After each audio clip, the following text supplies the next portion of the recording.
Starting now. Hey, everybody. Good afternoon, good evening, good morning. Okay. I'm tired. You know what? You're so tired. You know what we forgot to do? What? We didn't pray. Ah, thank We're, you, we're Lord. gonna have we're gonna have to do it live. All right, you're on. Oh, Father, help us to be good examples. Help us to bring some joy to people, to uplift people, and to be a good example as an ambassador of your will uh, on this earth. Uh, Help us to share your spirit and please guard over and guard and protect the hearts and the lives of the people who share these few hours with us today. In your son's name we pray. Amen. Amen. Mm. I've been drinking so much coffee. My throat is like gunked up. Okay. I thought your people historically drank tea, Mr. Long. Yeah, I think that's the problem. That's what I should have been doing. So, all right. Oops. There we go. All right, let's mute that. I just want to be able to pop out our lovely neighborhood chat. Foist, Faust, Fist, Fisk, First. Dragon, thank you for being here. Dragon, you're like on my every single stream. It doesn't matter if I'm on 6 times a day. Dragon is there. Yeah, Draken is a warrior. So is Sierra Whiskey, man. Sierra Whiskey, you're a good dude. Yep. We got our regulars. Regulators. I'm trying to figure out Hardware Wars emojis here. He has. Oh, okay. So that must be one of those. Must be deal with the devil. Serial killers. Yeah. he's got Yes. Hardware War. That's great. Except, yeah. And that's it. No more coffee today. Got to chase out with some water though. Irregular here. Dues. Martyr Media. You're not Welcome. addicted. Yeah, really. Do not become addicted to water. So, Edwin, you were asking me about Unit 8. I know. That's a great, like, what do you call it? Intro. Well, what we were talking about before we came on, I was like, hey, man, do you have like a powered armor character? Because I haven't seen, I'm trying to think in all the Indiegogo offerings, does anybody have a powered armor character? I don't think so. Okay, so let me show you. Let me show you Unit 8.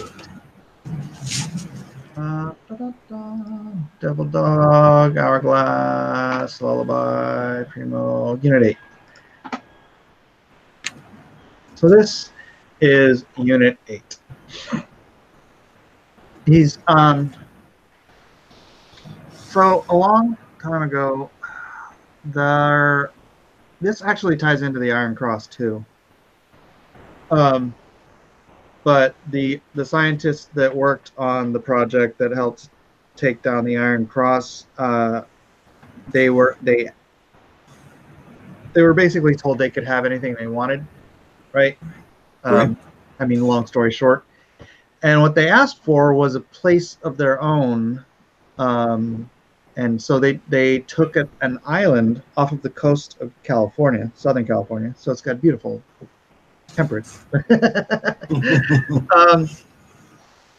And they were these really high, advanced scientists.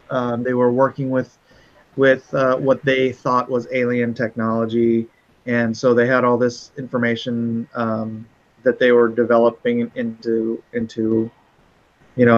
high-tech stuff. And they would they had a contract with the U.S. government to develop stuff that's super secret, right? Okay. But ultimately, they created a what do you call it? Sort of a, it's like Wakanda off the coast of California, right? Like it's hidden from view, so Okay. there's you can't see the island anymore, right? And it's not hidden in a cloud bank. It's just like they warp the light around the island so that people can't see it, and they redirect traffic around the island so that people can't run into it. No notification. Sorry, Andrew. That's our fun, horrible overlords. Yeah. So I mean, long story short, it's like this high tech, small society. Um, were you and reading the Ayn Rand at the time? It sounds a little bit Who is John? it is a little gulchy.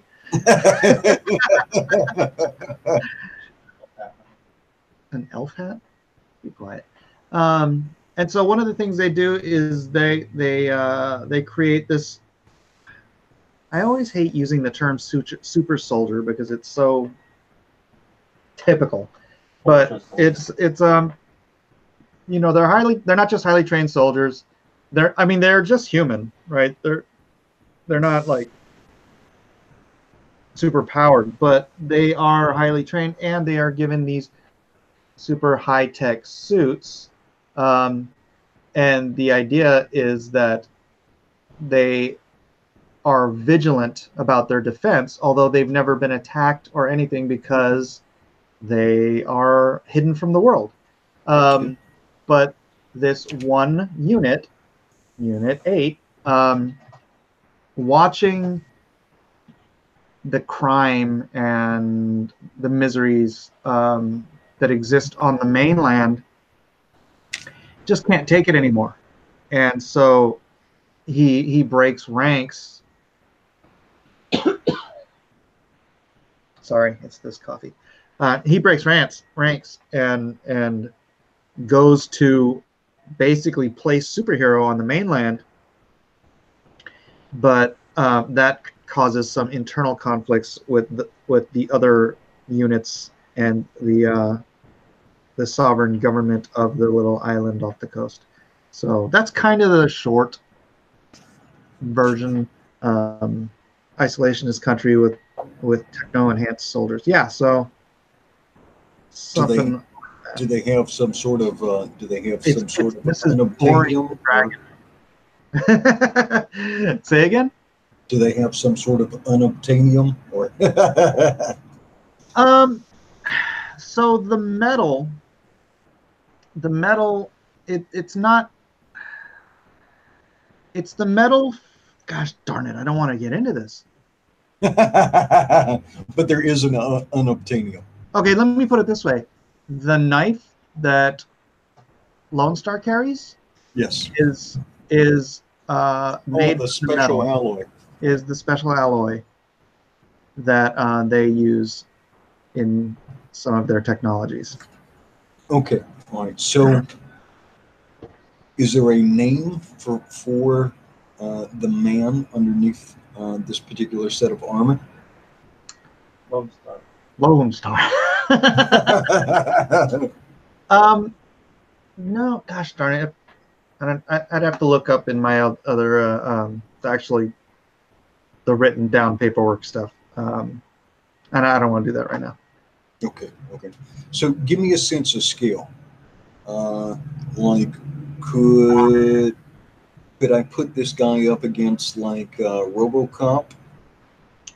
Yeah, I mean RoboCop's tech is vastly his tech's superior to RoboCop's tech, and RoboCop. I know. Shut up! I'm tired. Did you say Robotech? Robotech's tired toe techs. Yeah. Spoil everything. There are only 30 of us here, anyways.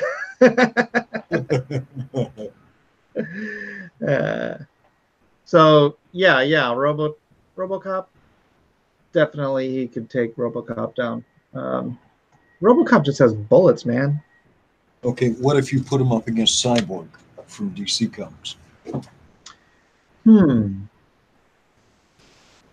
I'm just trying to get a sense of scale, yeah, about how powerful somebody is in one of these Yeah. suits. Well, the suit has the tech, but the suit, it's not like Iron Man suit where it's like super strength. It's just got high tech stuff in it. Got it. So yeah, so he's very mobile. He's, martial arts and all that fun stuff. So he can move. He can move very with great agility. Okay. Does it impart any super strength at all, or? No, no, no, no. Just sort of a super soldier with. Although I should do that. The tech should be advanced enough. Yeah, maybe I'll do that. Well, I like stuff. I tend to like people who are around like street level heroes and like slightly higher, like people who are punching buildings out of orbit or Yeah, toss around battleships. yeah, I'm not doing that. But like the exoskeletons they're making that they're trying to design for the military now, where you can Yeah, lift really heavy things and whatnot. Why is it? yeah. I know. They have not implemented them into the military. Please don't interrupt me.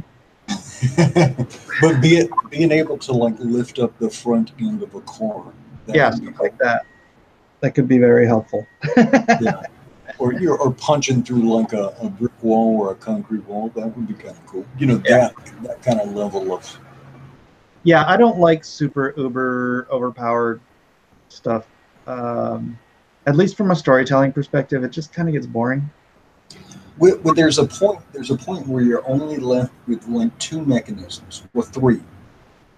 One, it's the thing that the particular character is vulnerable to, whether it's some other kind of unobtainium or magic or I don't know, mind control or something, right?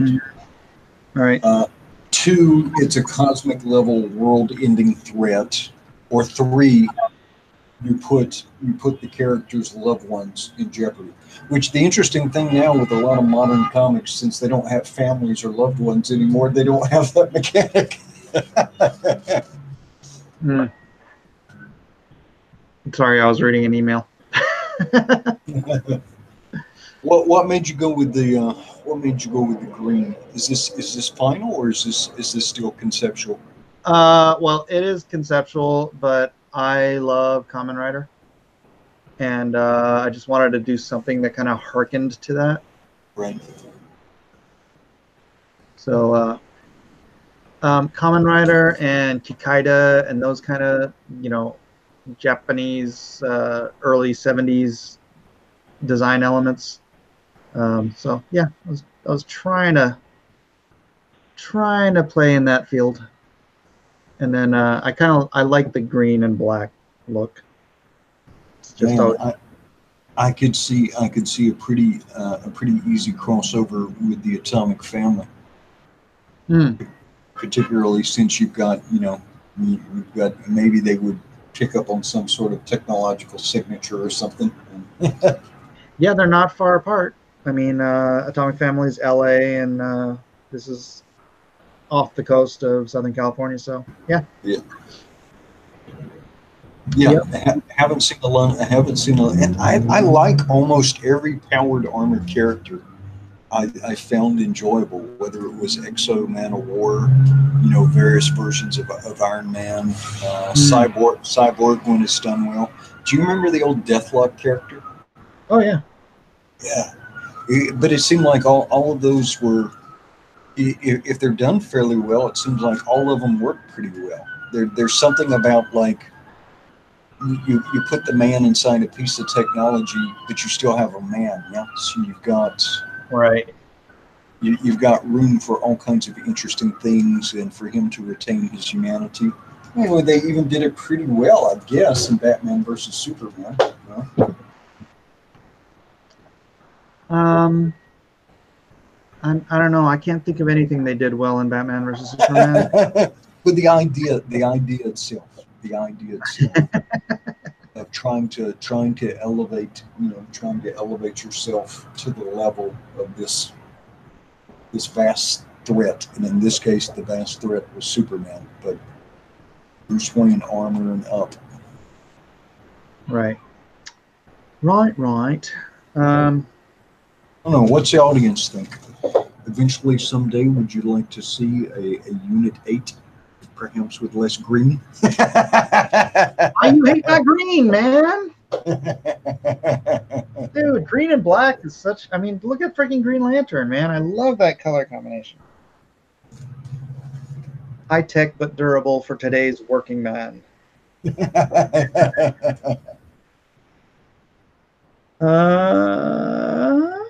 It doesn't look like powered armor in any way, though. It gives more of a street-level, slightly upgraded armor. He looks like a Nolan Batman without the ears and cape. I prefer Unit 7. Oh, no. Oh, no.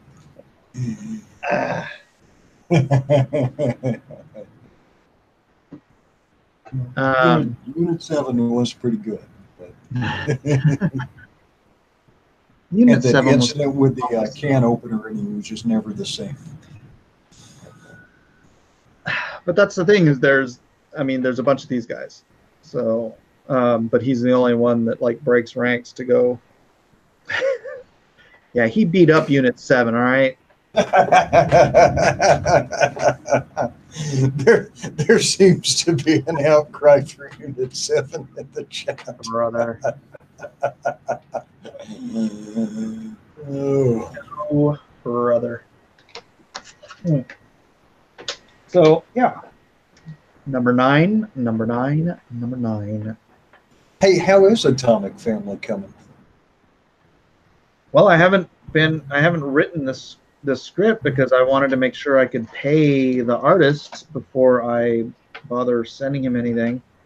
So it's just still in the same. It's still in the story breakdown. Well, I think with the teaser though, with the teaser at LONESTAR, I think that's gonna. Wait, can I say that? Should I unsay that? Yeah. Yeah. I already. I put a couple of little panels up on Twitter. Yeah. One which someone used to mock a certain cosplayer. Oh, yeah, I saw that. Oh my gosh, I laughed so hard when I saw that. Is that wrong? Is that wrong? Here, let's see what else I've got here. Here's my hourglass. My hourglass, as opposed to Nasser's hourglass. Okay, and if I remember her right, her suit is essentially kind of like a version of a Faraday cage. Is that correct? Yes. Yep. Yeah. It limits her power, and her power is essentially to stop time. It limits it to her, basically. Unless she uses the discs on her hips, then she can expand that field out as sort of like a bubble. Dragon says, I think you could make him look a lot more power armored-esque by changing his mask to a full face helmet, add repulsor things, and maybe a mini jetpack thing. And make him gold and red, I think. That would definitely, yeah. So, yeah, this is Hourglass. I don't have much more than like a couple paragraphs on her. I just always loved that idea of, remember when we were kids, the movie The Girl, the Gold Watch, and Everything? Yeah. Yeah, I love that. So I'm stealing it. All right, Installation 7 says, I like this as a basic concept. However, Unit 8 should have some armor augmentations or attachable armaments. Armored characters look better when they bring the boom. Actually, there has been a trend I've noticed over the last decade or so to make all the armored characters look very sleek. So looking them, if you can find an aesthetic bulk, would be kind of interesting, and it could be a modular thing. But yeah, there's a point to that. Like, did you see How Ironheart now has its own comic book, yeah. Yeah. And they've made the armor very, very sleek. I didn't bother looking it up, but give him Guyver powers. Well, you know, he's not so developed that I can't change things. So yeah, I could always add, change, whatever. Anytime I That see Pete now, I think of Hachi, dog. So the name comes off as a pet dog unit. Oh, that's great. That's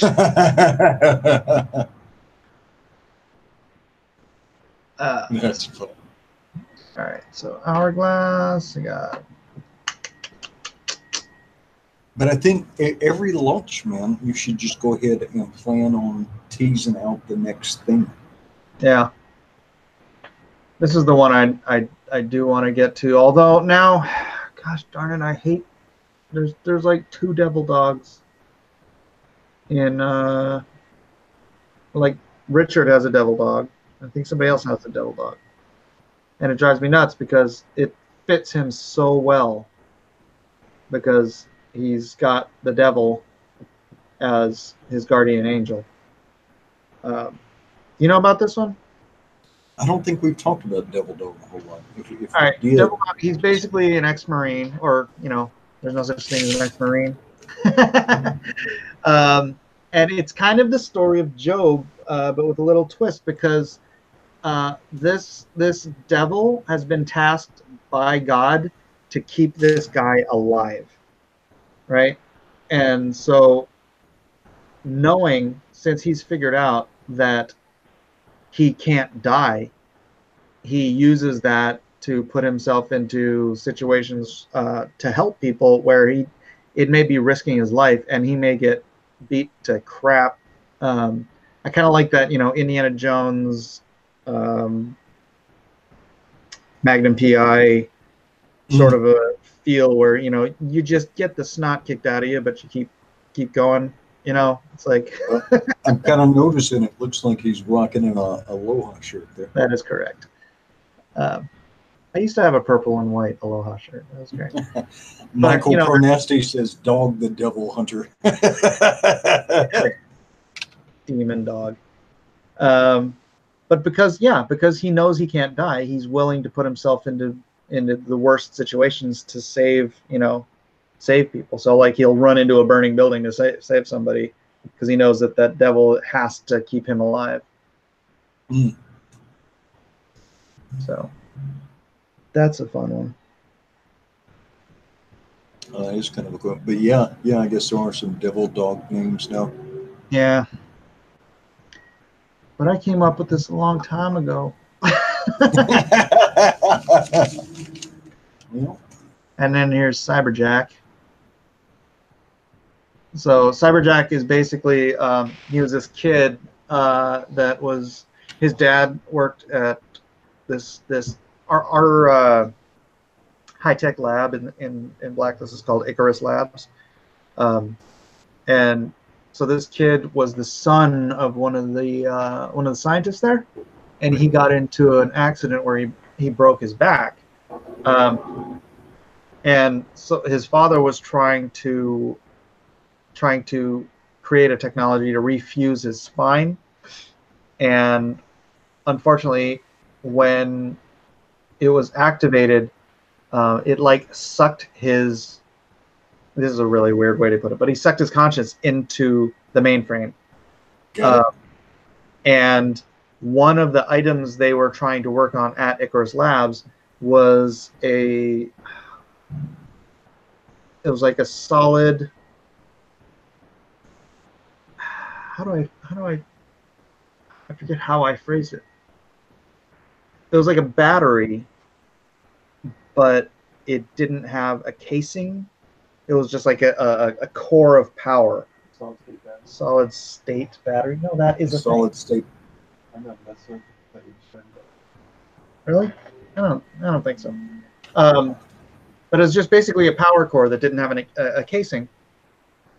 And he eventually finds his way into it and sort of becomes a living Green Lantern construct. Oh, So, got it. yeah, so he can transform into pretty much anything his mind can conceive of, and his body, like his real body, is just laying in a coma in a hospital, getting weaker. So, but he's not a holographic projection. No. He actually has substance and stuff. Yeah. Yeah. Is he tethered to anything? No, you see those little like metal things on his hands and his feet and his head and stuff. They're kind of they were what was containing the energy battery. Right. And so that's what kind of like that creates the boundaries of his containment. I think there's some idea about containing like antimatter or something kind of nuts in like a magnetic bottle. I was reading about that the other day. I would have to find the reference to it, but that would work because that would give you like just a super nuts, you know. I guess not limitless, but effectively limitless source of power. Because you wouldn't want your. I don't think you're trying to make a spawn, right? He doesn't eventually run out of juice. And well, it was nice knowing you, Cyberjack. No, but if I did do that, I would actually have him disappear. Because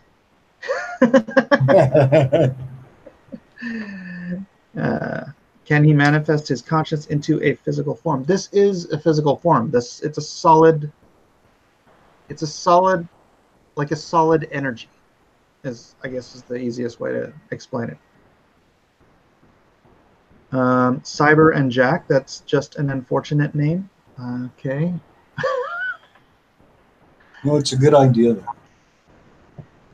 Yeah. So it's funny because I also had a character called Hero, but there's so many now that I'm not gonna do her anymore. I'll probably still use the same concept, but so for me, for what we've looked at today so far, I'm probably going to put Unit 8 on top. Cyberjack number 2. Hourglass, I'm going to put her right now at number 3. And I remember we talked about her before. I just don't remember enough about potential hooks. And then I would put Devil Dog at the bottom out of the 4 ideas. If I rank them in order of interest, Unit 8 up at the top, and then only slightly behind is Cyberjack. But with some tweaking, that could be a lot of fun, actually. Yeah. Yeah, they could all be fun. What are the weaknesses? To which? So he has a limitation to where he can go and what he can do, and both the villains and himself have to be tech. Oh, wait. See, I'd make it so he can be. He's an electromagnetic hard light construct being where he can manifest as long as he's within some distance of a power source. Well, I would on that sense, yeah, he is not his own power source, so as a battery he would have to be recharged. Yeah, you could have a time constraint on him that would be fun. Yeah, that's one. Yeah, I'm not going to. Cyberjack is potentially is your heavy hitter, yeah. Potentially, He's your thing, or your Hulk of your universe, if you will him out. He could. I always thought of him more as my Green Lantern, but. See, I would go the other way. I would have him be powered by something.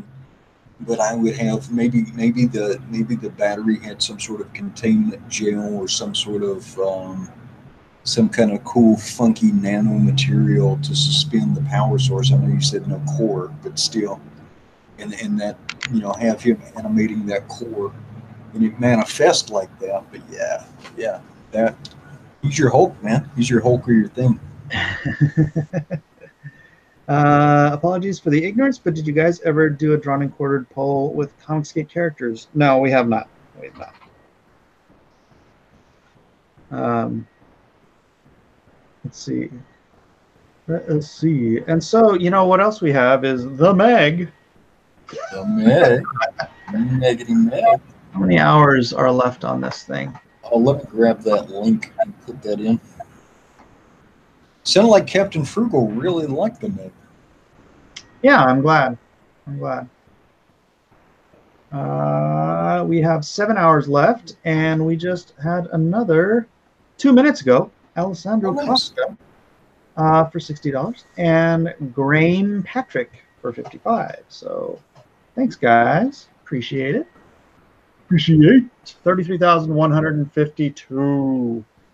7 hours to go. Yeah, I was, and I know you're going to have some time in the store, but I was hoping we could get you past Brutus the Badass before the campaign closes. That would be lovely. If nothing else, I like Mr. Delay very much, but after seeing Nasser mining for nose goblins last night and talking about eating them, I was just kind of horrified. We got to pass up Brutus the Booger Eater. Yeah. Dragon says you can do an awesome storyline where he somehow gets entangled with a mini black hole, which is a practical infinite black hole, which would make it impossible for him to shut down. Well, shutting down. See, that's the problem. Is his body. He's no longer.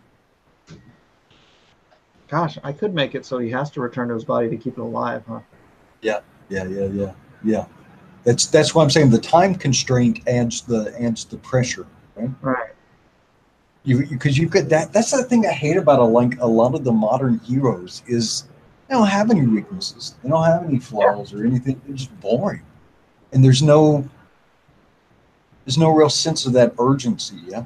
Well, dude, that's why it's so hard to write a good Superman story.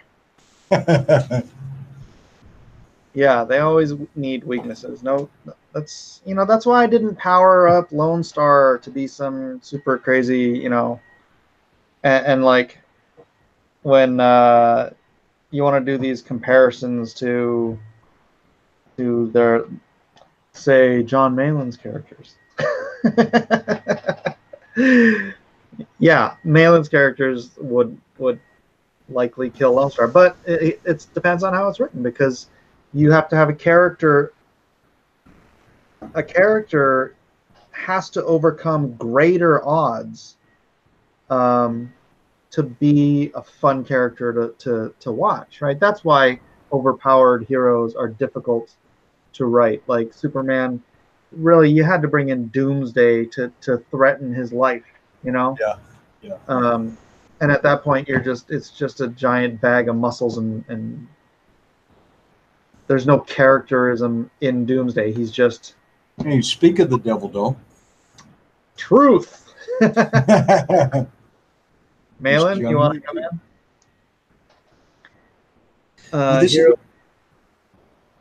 This is the thing. If you want to do something ongoing, you've got to get people to invest in this imaginary construct, right? This imaginary character.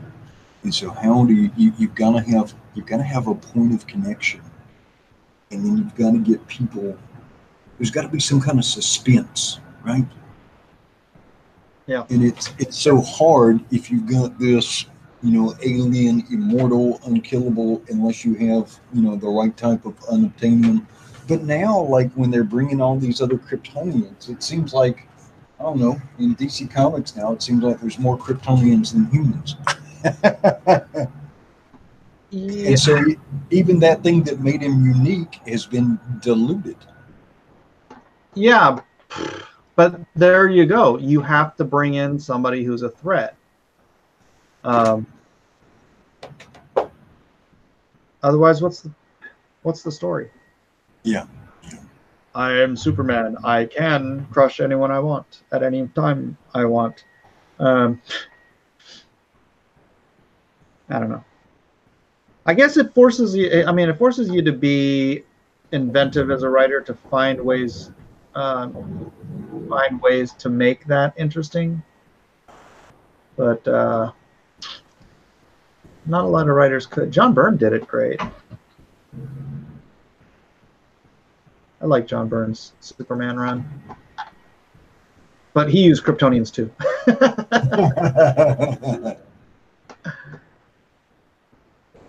Yeah, you just gotta find that. Gotta find that balance. You know, you gotta have.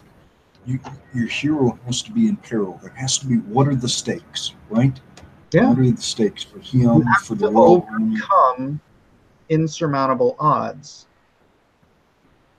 right? Yeah. Well, this is why people are going to connect with Lone Star, because not only is he in peril, his teammates are in peril, the city and the wider society around him. Well, don't go that far. Jeez, come on, man. There's several mechanisms working. You have to keep in mind, I keep this stuff close to the vest. I want my audience to be surprised around every corner. Well, I'm not giving away anything specific. But everybody knows that there's the unknown soldiers, that he's not acting by himself. Yeah. But yes, without spoiling anything for you, there's high stakes. Yeah. There's a lot of stakes grow. That's the thing in the story. The stakes have to grow, and they have to get higher and higher and higher as the story progresses. Otherwise, you just hit this even keel, like you get bored. You know, you get bored. See, Hardware Wars says new villain, Spoiler Man. Really? No, I don't want to spoil. The Silver Fox, Spoiler Man.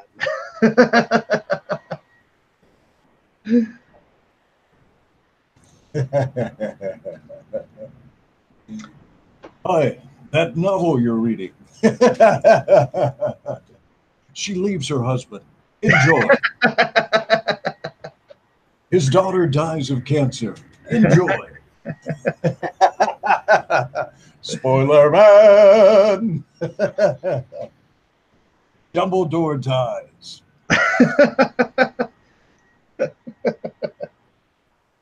I wonder if they're going to get into Dumbledore's sexuality in that new movie. Oh, I'm sure they will. I'm sure they will. Oh, Kyung's in there too. Ideally, you want a protagonist that the reader can relate to. Humans are fundamentally flawed, and we relate to their heroes not by their powers, but their weakness. Yeah, and that's what I like about Kyung's is he's got like a multitude of villains, and they all look like they could like pound Battle Maiden into the ground, but I'm sure they can't because she's Battle Maiden. I think if I remember reading the story about Battle Maiden correctly, she's kind of like an enhanced human. So she's not like Wonder Woman strong, but she's just like an amazing martial artist, and I think she's an enhanced human. So she's like peak performance. Yeah, something like that. But that's kind of like the fun region. We're like the heroes. There's something special about them. They can do some fantastic stuff, but it's not too fantastic. Yeah. I mean, it's fun to have. It's fun to have characters with those ridiculous power levels like in your universe. I mean, I certainly have one, but it's yeah. I mean, it's hard if that's the only thing you're doing. Yeah. You gotta pull all that stuff out. Yeah. Hardware Wars says that Spoiler Man lurks in bookstores and libraries.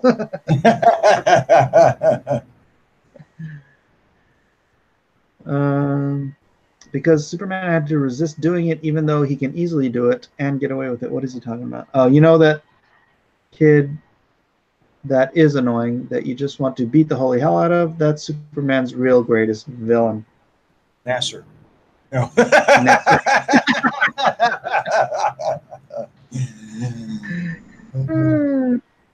I personally like Clark Kent, the person that a human family raised to be a good man. Yeah, I do too. And I'm not digging on Superman as if I dislike Superman. I love Superman as a character. I'm just saying there's a difficulty um, to making something challenging for him. You know. Yeah.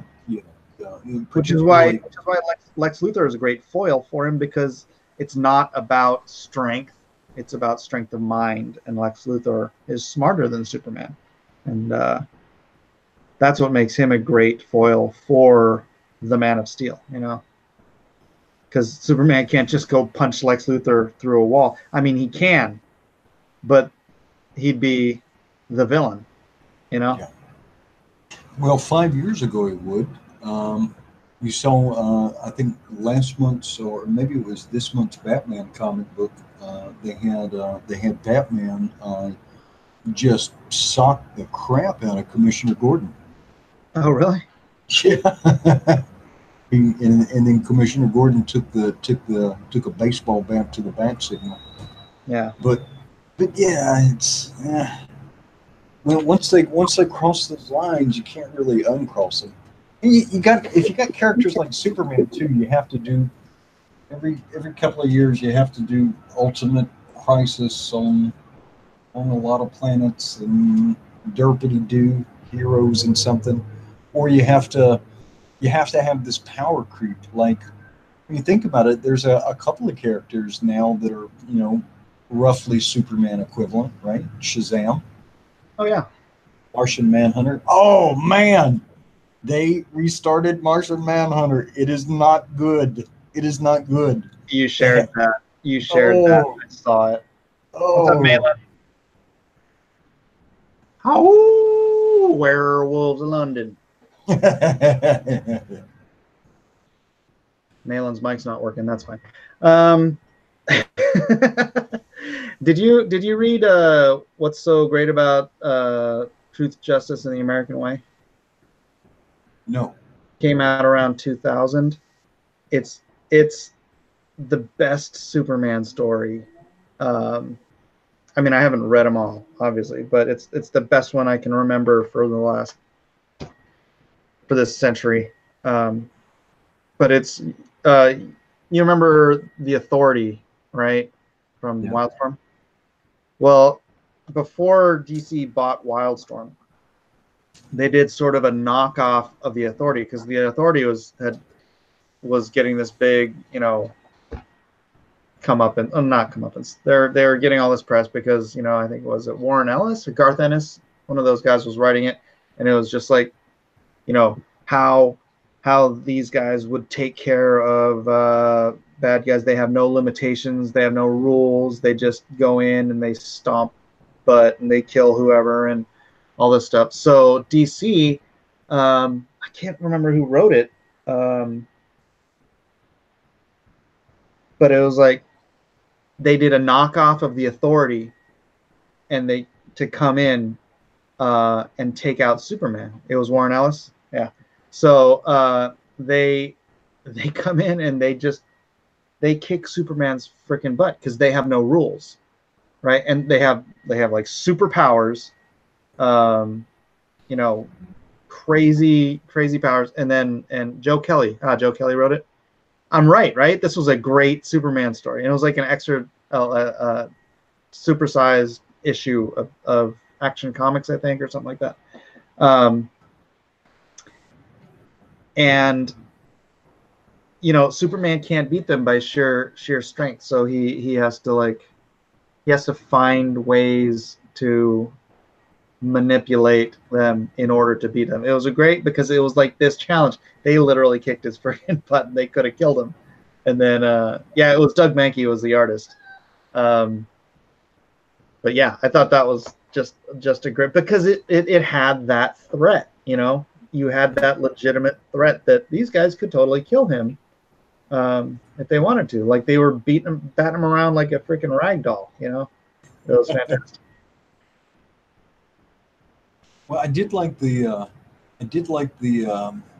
the Injustice, and I guess it was it the first run of Injustice?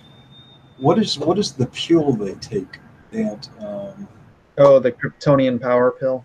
yeah, Yeah. the scene between Alfred and Kal-El, yeah. Yeah. That was pretty cool. That was yours, yeah? That's your art, Yep. yeah? That was me. Yeah. Yeah, fun stuff. That was me. See, John, are you there? He acts like he's there, but he's not. well, I don't see his microphone moving.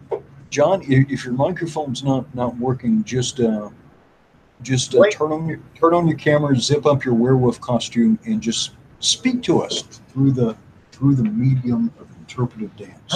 I can turn his camera on. Don't do that. You might regret a little that. scared. It could be a naked John Malin with like a 6-pack of tacos on his belly. You might see something you can't unsee. Formulate some werewolf milk. No.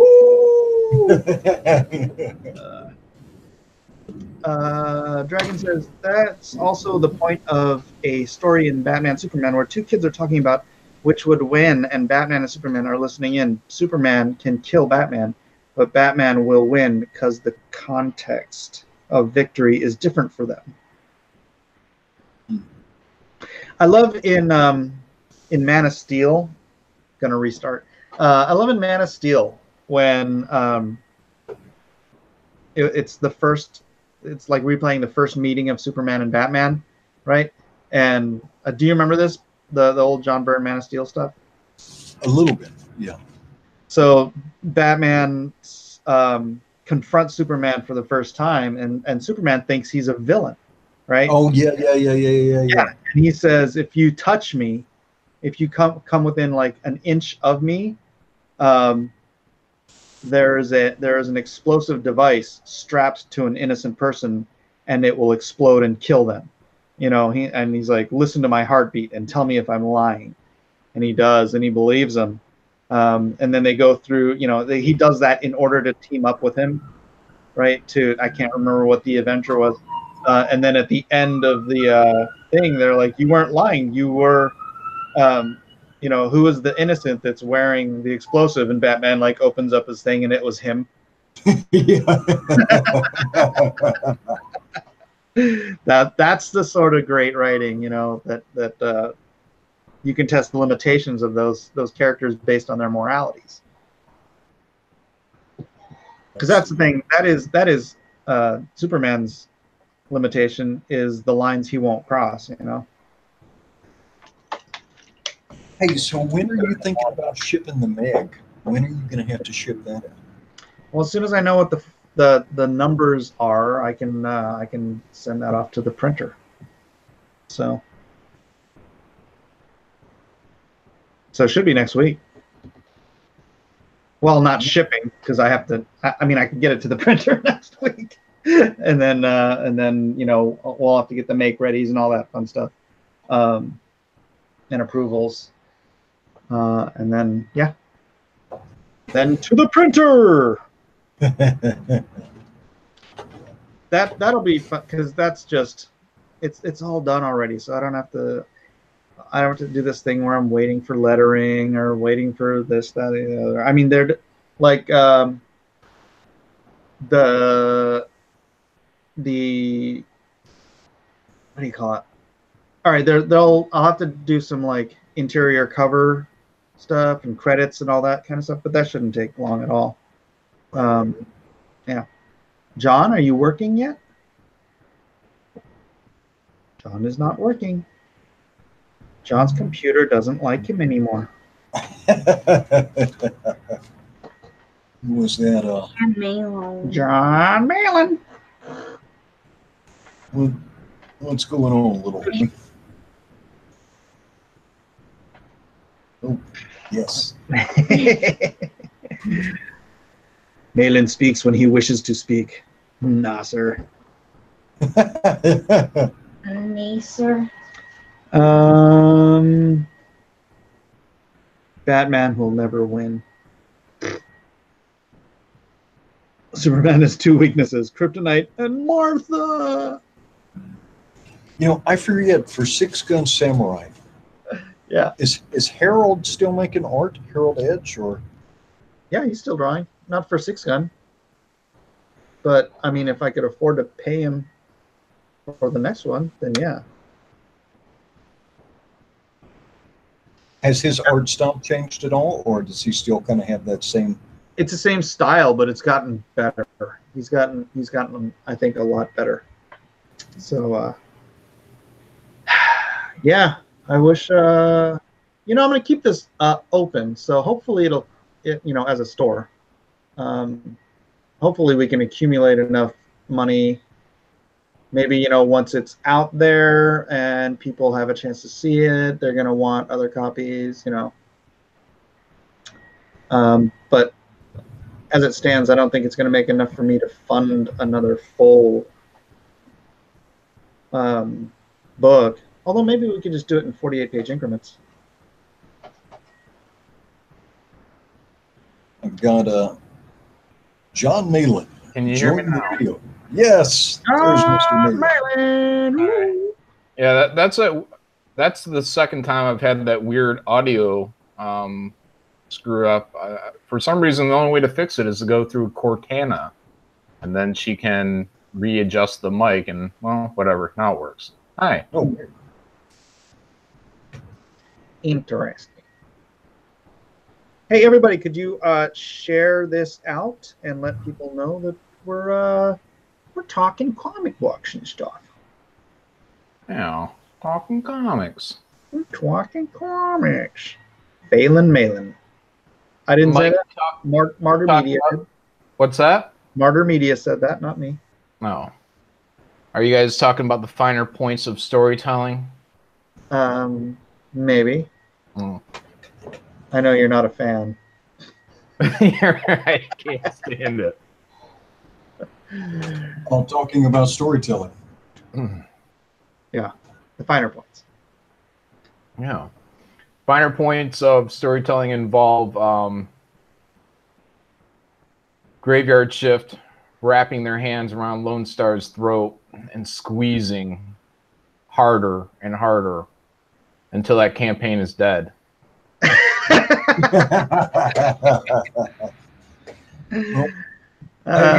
Malin, have you seen the proof for Lone Star? No. I did not send it to Malin. Why would he? Why would Mike send me the proof? I sent it to a bunch of people to review. Oh, well. I didn't see a Graveyard Shift in my inbox. Yeah, well, no one's seen it. Well, I don't know. Whoever Mark sent it off to for proofreading, yeah. But I haven't sent it off to anybody. So. No, I much prefer to read it sitting down and, have the experience. When you see how the pie's made and all that, especially, I'm not for, digital, for the reading. All right. So it'll kind of dull the experience a little bit to me, just because I'm not going to be in my most comfortable setting and, a nice cup of coffee, my feet by the fire, type deal. Not that I have a fireplace, but you know what I mean. You're snuggy. Yeah. Your woofy jams. You got your woofy jams. Your wolf One Piece. Yeah, just like Ralphie in Christmas Story.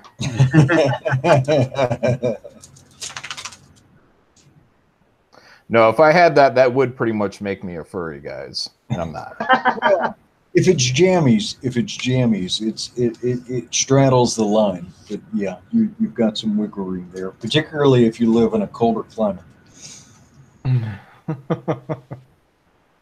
Well, I do. Yeah, I got one for you. No, but I was looking at the proof last night and the translation from the script into the comic itself. It was came over well. I think people are going to be real excited when they get to sit down and read it. Here you go, Malin. How's that? I got that for you. Oh. Get you your nice. Oh yeah, she's cute. No. The suit. Oh. Yeah, if it comes with her, sure.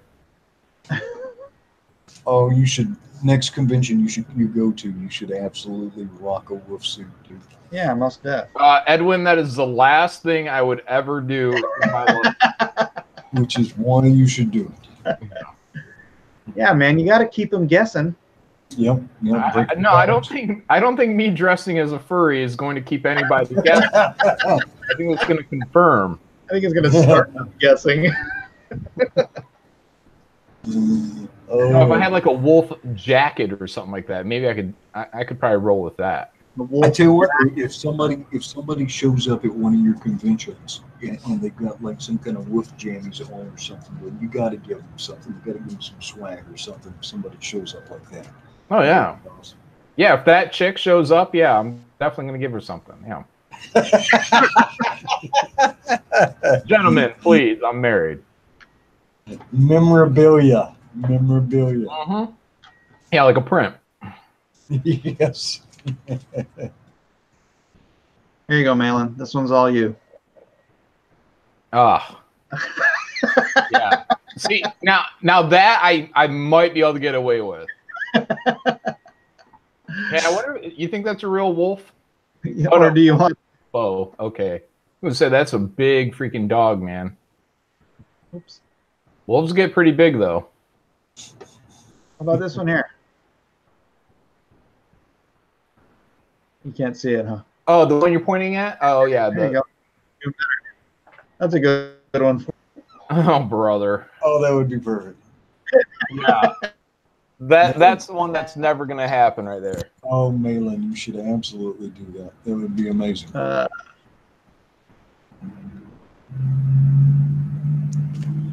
Werewolf for life. Prances with wolves. Yes, exactly. Yeah, that's never happening, Mike. You can take that down. Are we working? Let's check in on the Meg. All right. Meg. I've got Meg shine. How's the Meg doing? Prances with wolves. How's the Meg doing? Let's see. I don't know. I think the same people. What? Nope. Less than a minute ago. Anonymous for the win. Ah. Anonymous, we love you. Well, Mike, I will be right back. I just need to step aside for a second. All right. Yeah, there's a 615. 615. Let's see. What's that? What's a 615? Contribution, the Meg's signed graphic novel. Hmm. Nice. Nice.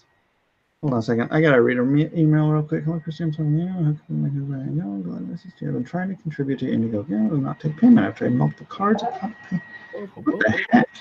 Someone's been trying to get the Steve Alton signed hardback, but the Indiegogo is not taking her credit cards. Hmm. That is strange. Yeah, and today I tried sending 2 pictures from my phone to my email, and neither of them arrived. Really? Yeah. Yeah, because I was taking a picture of that hard copy. Now, this is a wolf that I think I could go to a convention as. I think I'd get a lot of respect like this. Maybe? Let me click on that. What is that from? Howling. They're the ones with the rabbit ears. Oh, the Howling. Yeah. Yeah. Hmm. I'm sure. See that this wolf looks like it would rip apart a furry. Sure. So the furry would probably not. I don't know. Someone might say that's furry with rabies. Rabid furry. Yeah, I don't think I can ever do it.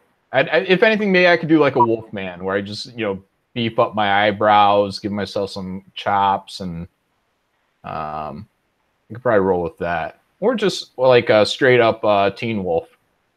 Yeah, I don't think I could ever wear a wolf costume. It'd be used against me. You know who wrote Teen Wolf 2?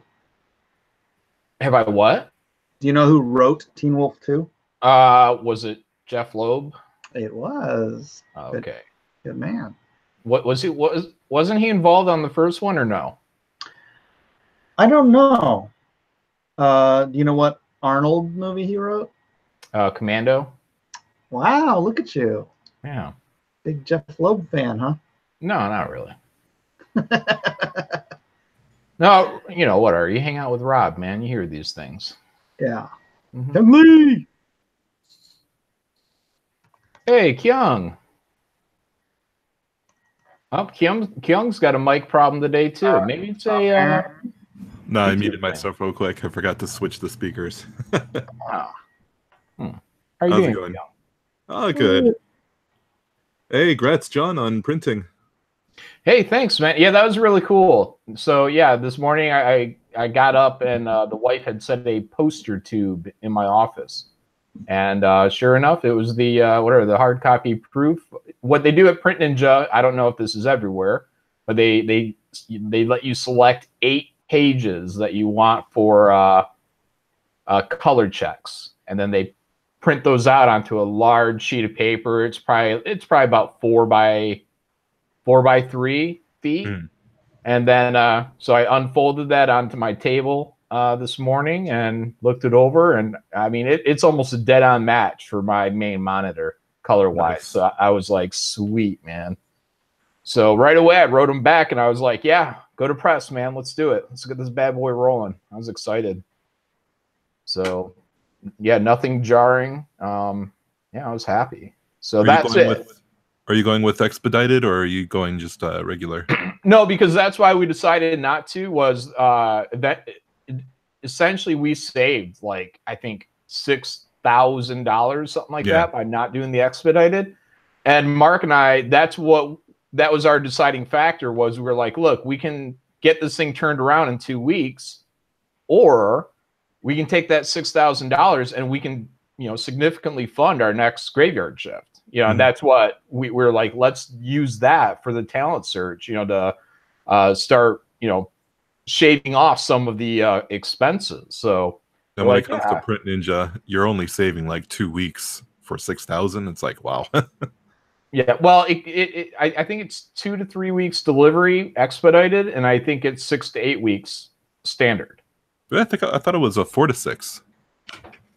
Standard? Yeah. I hope so. That'd be great. So we'll see. I'm going to find out. I'm so hopeful for mid-delivery. I mean, that's almost a month.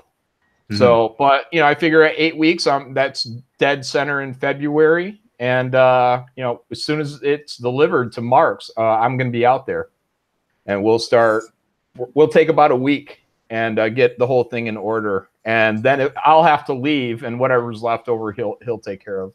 Yeah, I have the book, the setup guide that they sent me, and for depending on the book that you're printing, you're doing perfect bound, right? Yeah. All right, so perfect bound books, the production will actually take 2 weeks, and then the shipping for standard is 6 weeks. Oh, okay, so that's 8 weeks. Wow, their expedited is actually 1 week. Yeah. So, anyways, we're saving $6,000, and the payoff is those weeks. But we still get on-time delivery. So I'm like, why are we going to cut our own throat when we can deliver on time and fund this talent search to a large degree? So we'll still have to pay more than that overall to get the entire stuff done. I do believe. But yeah, that's going to take a large burden off of us to just deliver on time. Oh, I see what they did. They add the production and the shipping cost time frame together, and that's how they estimate it's going to take 8 weeks. Gotcha. Okay. So yep. So everything's groovy on Graveyard Shift, man. I'm very happy. And I think we made the best decisions we could do, and now I have I think a pretty good understanding of realistic ship time, delivery time, everything from the Indiegogo to Print Ninja. You know, I feel pretty comfortable in this process now.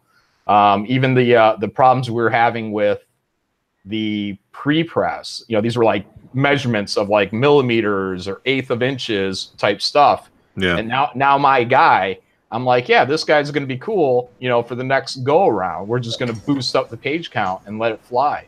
So I expect we won't, like, we had almost 3 weeks from the time we delivered the files to the time that they were approved today. So all because of just doing back and forth, file uploads, re-uploads, and again, you know, like, and they kept getting a low resolution warning, but this is something that happens apparently with when you're doing, like, we added in this back matter, and our pre-press guy used graphics, but they have kind of like a fuzzy edge or something like that, and for whatever reason that sends up this low resolution warning over and over again. Right, because you don't want that in the final print. Yeah, you don't want anything, low res. But anyways, so I've been informed this is just fine, and we're going to roll ahead. So very cool. Yeah. So on the next Graveyard Shift campaign, which will be happening probably late spring or early summer, I'm hopeful that we'll have all the material fully done, all the extra material fully done, and by the end of that campaign, you know, I think we'll understand a bit about the trajectory of what our expected sales are going to be, and hopefully even get all this stuff out to press before the campaign is over with. And I think that's the dream. What's that? That's the dream. Yeah. So, yeah.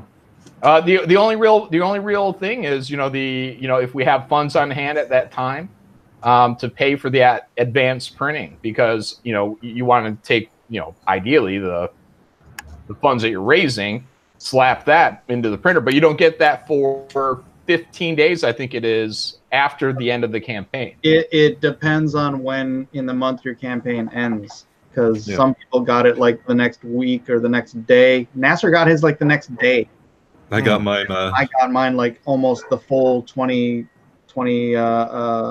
work days later. That's interesting. Yeah. Yeah. So I'll take that in consideration too. But yeah, so basically we'll you know, do the crowdfund. Maybe if we have to, we might just borrow money from a bank or something and take care of that initial expense to get all this stuff through the system. And then as quickly as possible have it all shipped right back out to everyone that purchased it. I'd love to see a turnaround time. You know, realistically, probably within a month from the end of the campaign, but if we could shut that down even quicker through experience, and I'm all for it. Yeah. We're trying to go ahead and print people for a busy spring, to go ahead and have people thinking that they're going to be seeing a lot of campaigns coming in at them in spring. I think you're going to have one. Who did we figure out? So Miller's going to have one. Malin's going to have one. Ethan's going to have one. I think Nasser will be rolling out his new project with him and Sean Langley. Who else has got something lined up for the spring? Who was talking about it the other day? Let's see. Good Dog Press, Manny, that showed up last night. I think his Unbreathable Skunk Girl is somewhere in that vicinity. Hugh Huan says he's going to have one. Nasser says, I have 3 books next year on Indiegogo and a novel direct to Amazon and Kindle. Male militia. Who do you think's going to make a subscription service work first? Like getting somebody to pre-subscribe to like a quarter, maybe like a quarterly comic. You think like a 40-page quarterly comic would be possible? Possible, yeah, but I mean, you really have to get all your ducks in a row. That's the kind of thing you'd need to make sure that you're funding I don't know. I think we need to see this play out for a while first, because you don't know. You never know what the future is going to hold. Ideally, yeah, I'd like to see subscription services, but yeah, we're gonna have to get through a few of these and see how they kind of see where the market goes. If it's you know, it could be a big push, and then we just taper down. I mean, you never know, and I hate to say that because it's scary, but it's reality. What, sales tapering down from where we're at now? Mm-hmm. I don't know. I still believe we're at the bottom of the market. You don't know. I believe we're at the bottom of the market. I believe this is just the beginning. The internet's vast. 3,000 people isn't a huge amount of numbers, or 2,000 people. I think is 2,500. I think is what I got. Yeah. So, and we know through Ethan that there's a market there for what 8,500, and Jawbreakers was 10,000. So, you know, for us at a 2,000, I think that's kind of the bottom of the market. So as everything keeps building, if your channels and your subscriber counts keep going up, that's the new customers coming in. So I don't think we're going to go below. As long as everybody stays engaged to their audience and keeps putting out content, yeah, I think we're going to be just fine. Mm-hmm. And this is all part of the thing too. Is like when we deal with this. The case. Yeah, and well, Mike. So, look, and that's the thing too. Is like come the spring when all these other campaigns are rolling. You know, look, I mean, you know, this is why it's important that everybody has a good platform underneath themselves. Because yeah, there's going to be a lot of stuff out there in any other business. You know, even though we wish everybody well, you know, it's going to be, you know, a competition. We will, you know, have a friendly competition between everybody. We will market our books the best we can, you know, to maximize our sales. And you know, everyone should be doing this. But you know, it's going to be, you know, who's getting out there, who is, you know, who's being the best salesperson, really. And motivating people back into their stuff. You know, 2,500 customers, I'm very happy with that. If we stayed at that, you know, I think Graveyard Shift could just keep running on that. I definitely love to see growth. But yeah, I don't think it's really going to go below that as long as everybody keeps doing what we're all doing now. Yeah, also, you know, not putting all of your eggs in one basket, you know, branching out distribution, but also like, I'm trying to grow it beyond just the books. Like right now I'm focusing on the books, obviously, but then I also have apparel, and you know, I have print on demand for like notebooks, for cups and other things like that. That's actually been bringing in some decent income.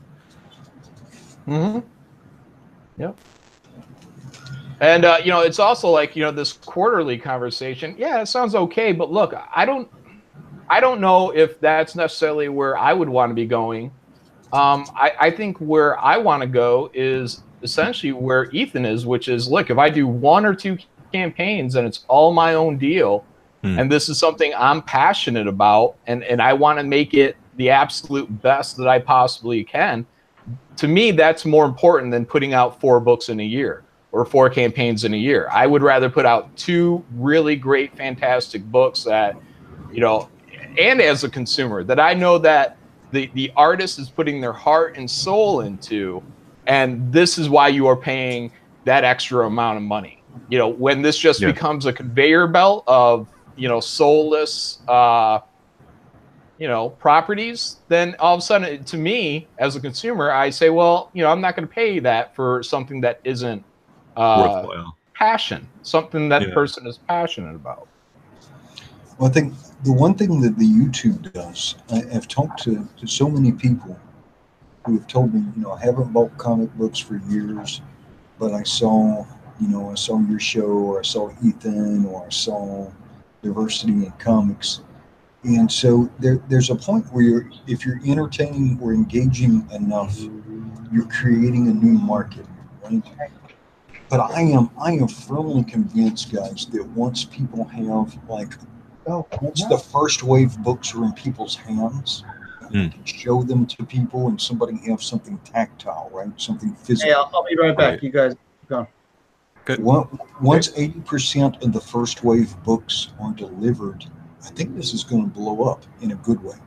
Well, that's because, right now, a lot of us non-tested, not unproven professional or non-professional, we're unproven, and people are taking a gamble, backing our books. So really, like, Battle-Maiden Knuckle Bomb is completely being sold based on the merit of the art that I've provided in the previews, and the amount of pitching that I've been doing on different channels, and also word of mouth. Like, I cannot tell you how much my backers have really just kind of spread the word, and that's really all the marketing for my book. But no one has actually seen, because the book's not completed yet. So once they see, and they can see if the book is, if it's something that they feel was worth the investment, then they're going to anticipate the second issue even more. So once we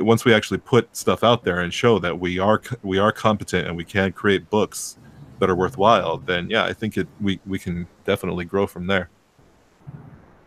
Yeah, I think it's important that we run our businesses to the best that we can from top to bottom in terms of, well, one, your platform, two, the quality of your product. So good writing, if not even good, great writing, great art. These are all things that all add into, do I want to buy your project? And then when you're finishing your contract with your backer, on-time delivery. All these things have to be hitting for us to have continued success. Especially as people view us as this larger thing, this larger group of people. One person having a late delivery starts dragging everybody else down. And when you have 5, 6, 7 late campaigns, all of a sudden that's what people think is, just like Image, that you become the late company. And the stories at Image were never very good. And especially in their heyday. And all this kind of worked against them from my point of view when I was a fan, because I was like, man, if these were just the most tremendous stories coming out of here, this place would be devastating, even more so to the long-term comic book industry. But because there's a lot more flash and not a whole lot of heartfelt storytelling going on, it became kind of thin. And so we need to avoid all the traps of something like Image, and make sure that we're delivering on time, because that leaves a bad taste in everybody's mouth. Yeah, it does. And it's funny because Todd goes on saying Todd was on time, but it's like he would get flack for, why is Jim late, why is Rob late, and everything like that. Yeah. Oops, sorry. And the fun thing, though, and I think like some of the people who are trying this for the first time, people who maybe don't have a career as a professional artist, so just people who are just really, raw talents. It's going to be fun to watch, because you're gonna have some people that are going to succeed wildly. You're going to have some people who strike out the gate. But anybody who strikes out, some of their first projects, please keep trying. Don't let any initial setbacks keep you from experiencing and realizing your dream of publishing your own comic book. Persistence is so powerful. You guys ever heard the story about Colonel Sanders from KFC? He got rejected like over 1,000 times. Can you imagine that? No. I got KFC in my fridge right now. No lie. The wife bought it a day ago, and it's like the first time I've had it in years. But yeah, man. Because the day before, she bought me like some really nasty, I don't know, it was like a local grocery store, like, where you get like potato wedges, mac and cheese. Oh, and it yeah. was just the worst. And chicken strips, and it was just the worst. Like they were in there too long. Nothing in it was good. I was just like, ugh. So she made up for it by going to KFC. So I got all the nice. I told her legs and breasts. Oh Get my the legs gosh. and breasts, baby. Have And, you guys seen the Japanese KFC commercial? No. Which one? It's so racist. It's awesome. Oh, no. I gotta look it up. That's They got not going to get repeated on Twitter tomorrow at all. But I will say you guys have been doing a pretty good job at not getting sucked in with some of these trolls, right? And I think the fans have been appreciating this, because there's like no upside to wrestling in the mud with some of these pigs. Yeah. Yeah, I've always kept a distance. I mean, it's rare when I have something to say to anyone. And when I do, it's usually something I know that is, essentially a death blow.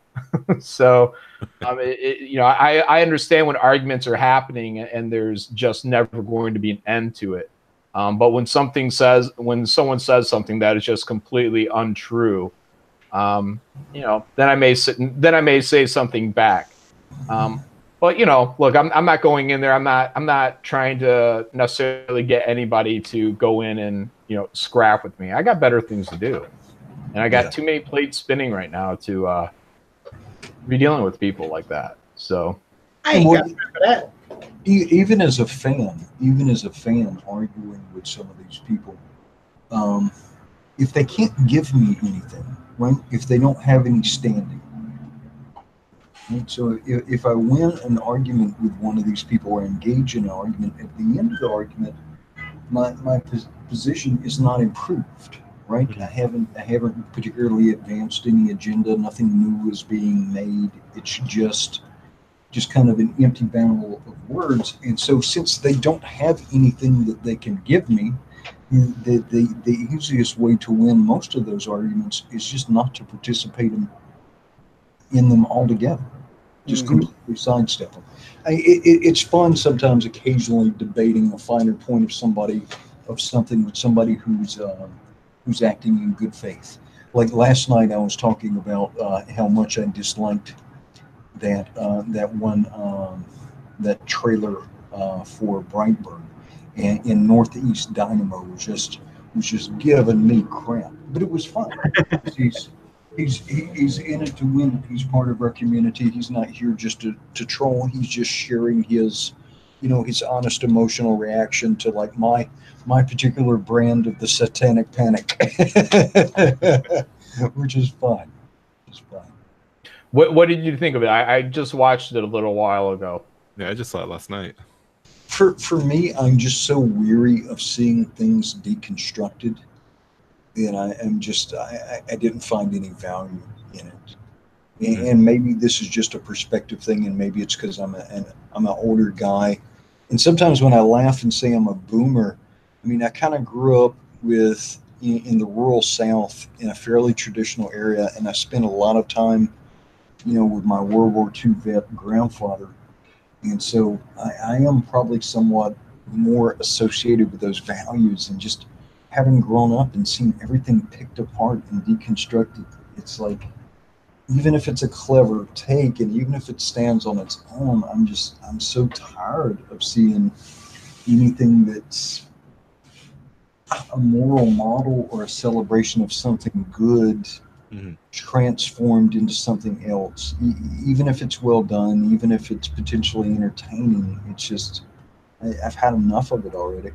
Yeah, ultimately, I enjoyed the concept, but I think due to the timing, if this had been brought out prior to all the stuff that's been happening with the comics industry, I think it would have done very well. I think the reception would have been very positive. Putting a spin on this. I mean, it's one of the reasons why I loved Injustice. The concept of the story. What if Superman turned into a tyrant? But here's the thing: this isn't a DC book. Right, right. But I mean, he's legitimately stealing Superman's entire origin story and then just flipping it into him being a monster. That's not inventive. That's freaking copyright infringement. Yeah, I was wondering that myself. I was like, wait a minute. I had to go back in the beginning of the trailer. I'm like, wait a minute. Was this Warner? No, this is Sony. Yeah. Like, what is going on here? It'd be like somebody taking the entire Batman origin story and then at the end turning him into the Joker instead. I don't think it's cute. I don't think it's smart, or I just think it's cheap. I mean, when somebody says, "Oh, I have an idea," what if Superman? What if Superman was like a freaking bad guy? Well, Injustice, not a sense. But you don't take that "what if" and make it so literal to the freaking story, and then just flip a switch at the end. It's lazy writing. Yeah, I expect more from James Gunn, frankly. Well, and also coupled with all the deconstruction that Bendis is doing to the Superman mythos and everything, it leaves a really bad taste in the mouth of comic fans. Yeah, as it should, as it well should. Unlike SIXGUN Samurai, which Edwin is showing on his page right now. Yeah, I like the colors in this, and so he did everything, right? He did pencils. No. The colors are, I think, by David Curiel, who's working at Marvel now. Yeah, I definitely like the color palette in this. Yeah. Evil E, send me that beat, man. I can send you I have a basic version right now. You want to play it? No. It has my voiceover. It's not. You want to hear it with Elijah's voiceover? Well done, and it has my voiceover. You want to hear it with Elijah's voiceover? Yeah, but you still got to send me something that I can hear in my earpiece, so I can record it for myself. So just whatever you're using for the backing music, just send me a file. Come on, play it. Oh, no. Chicken. No, my voice. Martyr Media asked me if I'm a fan of Jeff Darrow's Shaolin Cowboy. I'm a fan of everything Jeff Darrow does.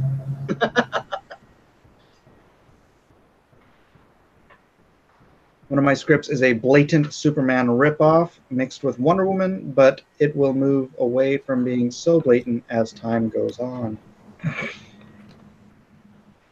Well, I've got to record something too. I'm just looking to see where you put that.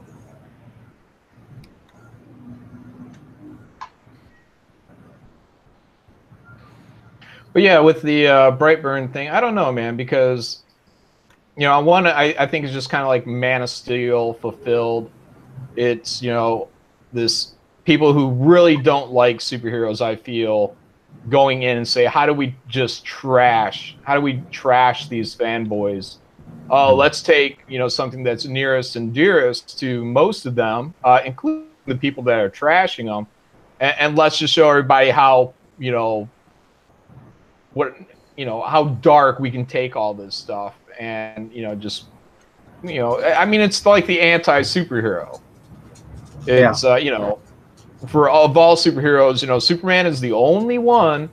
Dark Knight, look, you can go dark, you can do pretty much whatever you want. I mean, you could turn this character in Brightburn into a villain for Batman, but Superman, look, people just want, and that's with all the DC films, Justice League, Man of Steel. It's just people just want one hero that they can sit back and feel comfortable with in a role of, say, this is a role model. This is someone to aspire to be, and whatever. By the time Brightburn's done, I won't be surprised if there's other SJW-isms going in there to explain all his mental issues, whatever's driving him to be what seems to be a near psychopath. So, yeah. And it's like you said, you touched on it. Superman is an aspirational hero, whereas most heroes are cathartic. So, yeah, the fact that they're doing this to Superman is just, they what is it? One of the things that Marxists do, they take our heroes and they deconstruct them and replace them with whatever they see fit. They're tearing down our statues.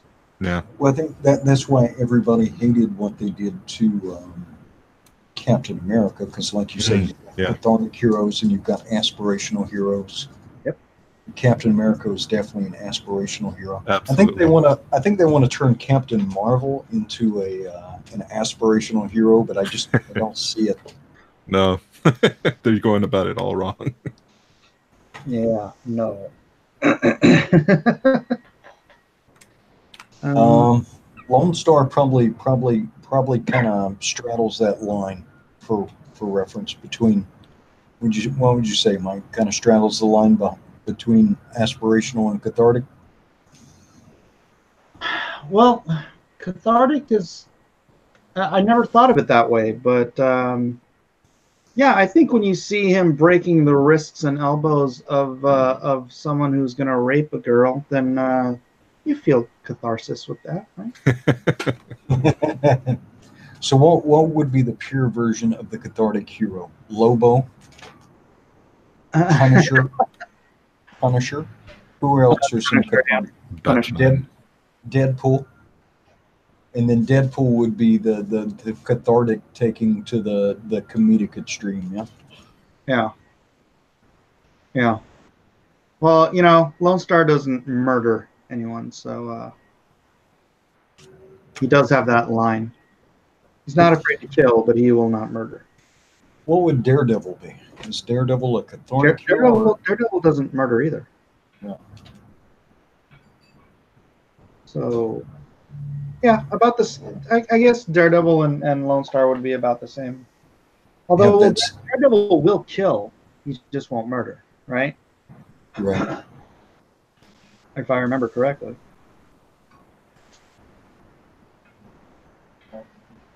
Let's see. What? Oh, John, I think he needs an email or something, so message me where he can send the file. Okay. Spawn, Deathstroke, Wolverine, says PS Milter. They're doing some weird stuff with Deathstroke now, and that's such a cool character concept.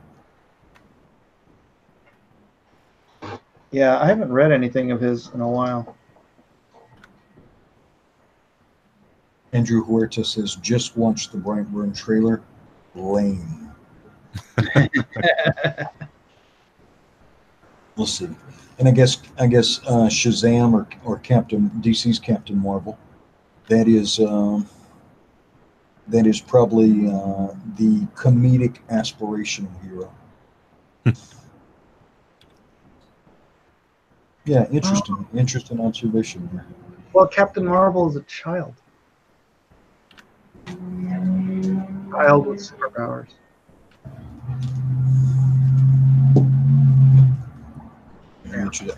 Marvel's rebooting Daredevil. Well, yeah. All right. Let me ask you a question. Kyung, when you were a kid, what was your favorite comic book? Like, so when I say kid, I mean somewhere between like 8 and 16, anywhere in there. Favorite comic book would have been, yeah, X-Men for sure. X-Men. Who's X-Men? I don't know how old you are, so.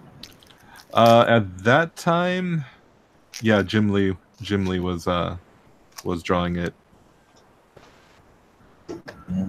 Mike, when did you start reading comic books? Chris Claremont. I don't make mistakes, bub. So X-Men for you too when you were a kid? Yeah, Paul Smith X-Men. Mm-hmm. What about you, Malin? Yeah, X-Men, Spider-Man, specifically McFarlane, and then Spawn and all the Image stuff. But yeah, of all the Image stuff, I mean, Spawn was probably really the one I was digging the most when McFarlane was drawing it. I had when I guess I was about 11 years old. One of my friends, his father kept like all his comic books and his father's comic books. So like I got a chance one night to read like early Supermans. I got a chance to read like Daredevil #1, original copy of like Fantastic Four #1, all these cool stuff. really amazing, you know, to hold these originals and read all this stuff. Um, Mine though, let's see. When I was a kid, man, I loved New Mutants. I liked New Mutants more than I liked the X-Men. But New Mutants, Daredevil for me has always. Go ahead. The Stankiewicz run. Some of his art. I'm talking about who's the writer for New Mutants #1? I don't remember who drew that. Find out. I can picture it. I just can't remember who drew it. But man, that Stankiewicz run was freaking brilliant. You know, he's insane. Yeah. Oh, yeah. It was Chris Claremont. Oh, there you go. Yeah, don't let his current state of insanity diminish your memory as a child. What's going on with Claremont? No, not Claremont. Stankiewicz. Oh, yeah. Yeah, Sienkiewicz is he's a Fruit Loop. Yeah.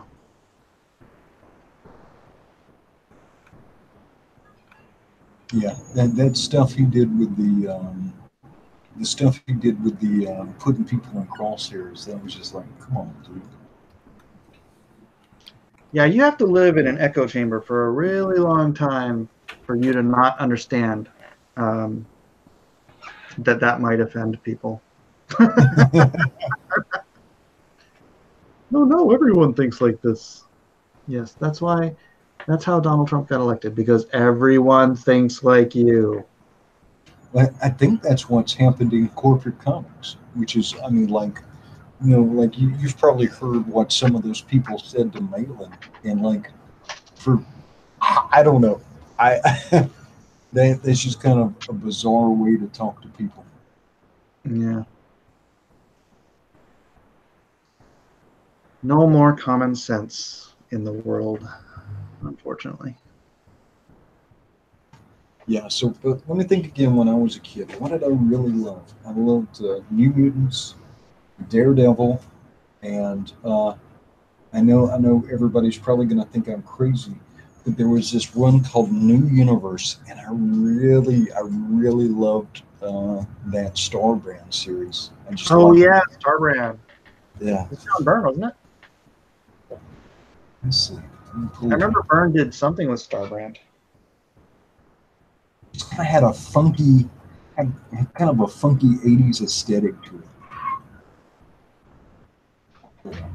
Yeah, it's funny. In my Make Comics Great Again stream earlier today, we were talking about all this, the 80s stuff, and actually that's how I started out, was what was it that made comics great, and how do we get back there? Because you can't just go back in time.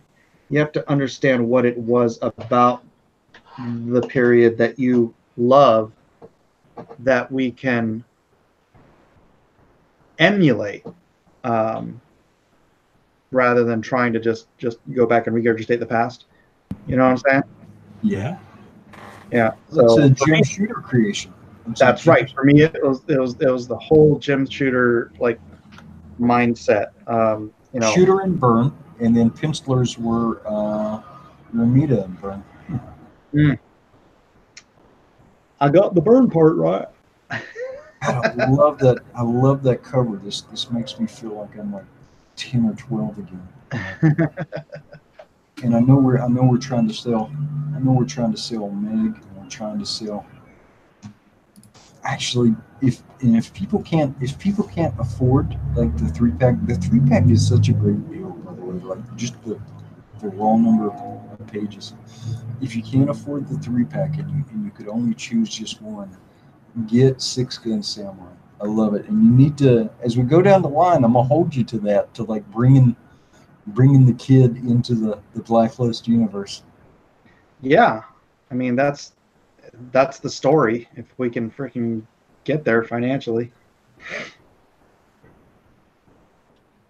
All right, so let me share share that Starbrand cover because just to me it's just such an iconic image. And sorry, I didn't mean to sidetrack us. That's all right. Yeah, that's an interesting thing about what we're doing because I am trying to bring more of an 80s sensibility, but like John and Richard are trying to bring more of a 90s sensibility because that's when they think comics. That's when you think comics were the greatest, right, John? Mm-hmm. Yeah. Art-wise, absolutely. It was definitely the 90s. That's undeniable fact. So, but the stories suck. But the stories suck. So that's what you're doing with your book. My goal is to draw and write one great story, and that's my Project Thunder about a year from now. That'll be the thing that is representative of me and what I want from comics, and that'll be my best attempt to tell a story, you know, with an actual hero, you know, actual everything we're talking about, you know, the challenge, the hero's journey, you know, something that can make you feel an emotion. It's not just going to be the big splash page, but believe me, they're going to be in there. Double page splashes, but you know it's all the stuff in between these big beats that they're going to keep people entertained. You know, something people can read 20 years from now and still pull an emotional response out of them, and be a nice, pleasant place for them to escape into the story. So, yeah, so that is where I put it on the line and say this is everything I want from a comic. Everything else is someone else's writing, someone else's input. So, and that's fine. Those stories are what they are. But my Project Thunder, that is it for me. That's everything where I say, here, look, this is what I mean. This is what I want to show you guys. This is what I want to tell you guys. So yeah, I have no intention of doing a two-dimensional story. So I mean, I'm reaching for the stars on this and saying, can I do what I think I can do? So the story is what's going to bring people back. I mean, the story and their investment with the characters that are living in this story and world that you've created. And that's the thing about a lot of those 90s comics is you go back to it for the art, not necessarily the story. Yeah, I can't read most of that stuff after probably about 92. Yeah, I said it earlier today. Image destroyed this industry. Well, Image destroyed Image. This industry destroyed itself. No. Well, no, in recent years. But boy, Image just wrecked Marvel. When they all left, gosh, everything at Marvel, I don't know. It just changed everything. And I understand you have growing pains and whatnot, but I just think everything just turned to crap for a while. Yeah, I mean, it's not to say nothing good came out at all, but yeah. Anyways, what you were talking about, bringing emotion across, it's funny, I was talking to my wife about it today because she had just read Lone Star, and I was expressing how, there are when you're writing a story, you're crafting a story, there are emotional peaks and valleys you're trying to convey, and you know how it is your story, so you can be writing it and you can be drawing it or whatever, and it can bring about those emotions in yourself. But the hard part about art and about writing is getting your audience to feel the emotions that you are feeling when you're writing or creating art or music or anything, Right. That's when skill factors into the equation. Writers, that's essentially what the job of the writer is to do, is to elicit an emotion from a certain emotion. And certain writers, depending on the skill, can bring about that emotion from the reader universally. Like everyone who read that book got that feeling when they read one scene, right? Yeah. So absolutely, yeah. Hey, Mike, need to thank a couple people. It looks like I am on the backers site. You are now at $33,322. Hang on a second. Let me go back to the bankers. Anonymous came through again. And then 17 minutes ago, and man, this is a very Hawaiian sounding name, Keikoa Rosehill. Keikoa Rosehill. If you're in the audience, thank you very much, Keikoa. See if I can actually refresh this page. And they can see their name up in lights. Why is, there we go. Come on, refresh. Refresh. Yeah. Dang, Anonymous spends so much money on us. Yeah, Anonymous is the man. Thank you. 33322. That's a good, weirdly round number. It's a full house. Full house. Yeah, people are talking about Mike Turner in the chat.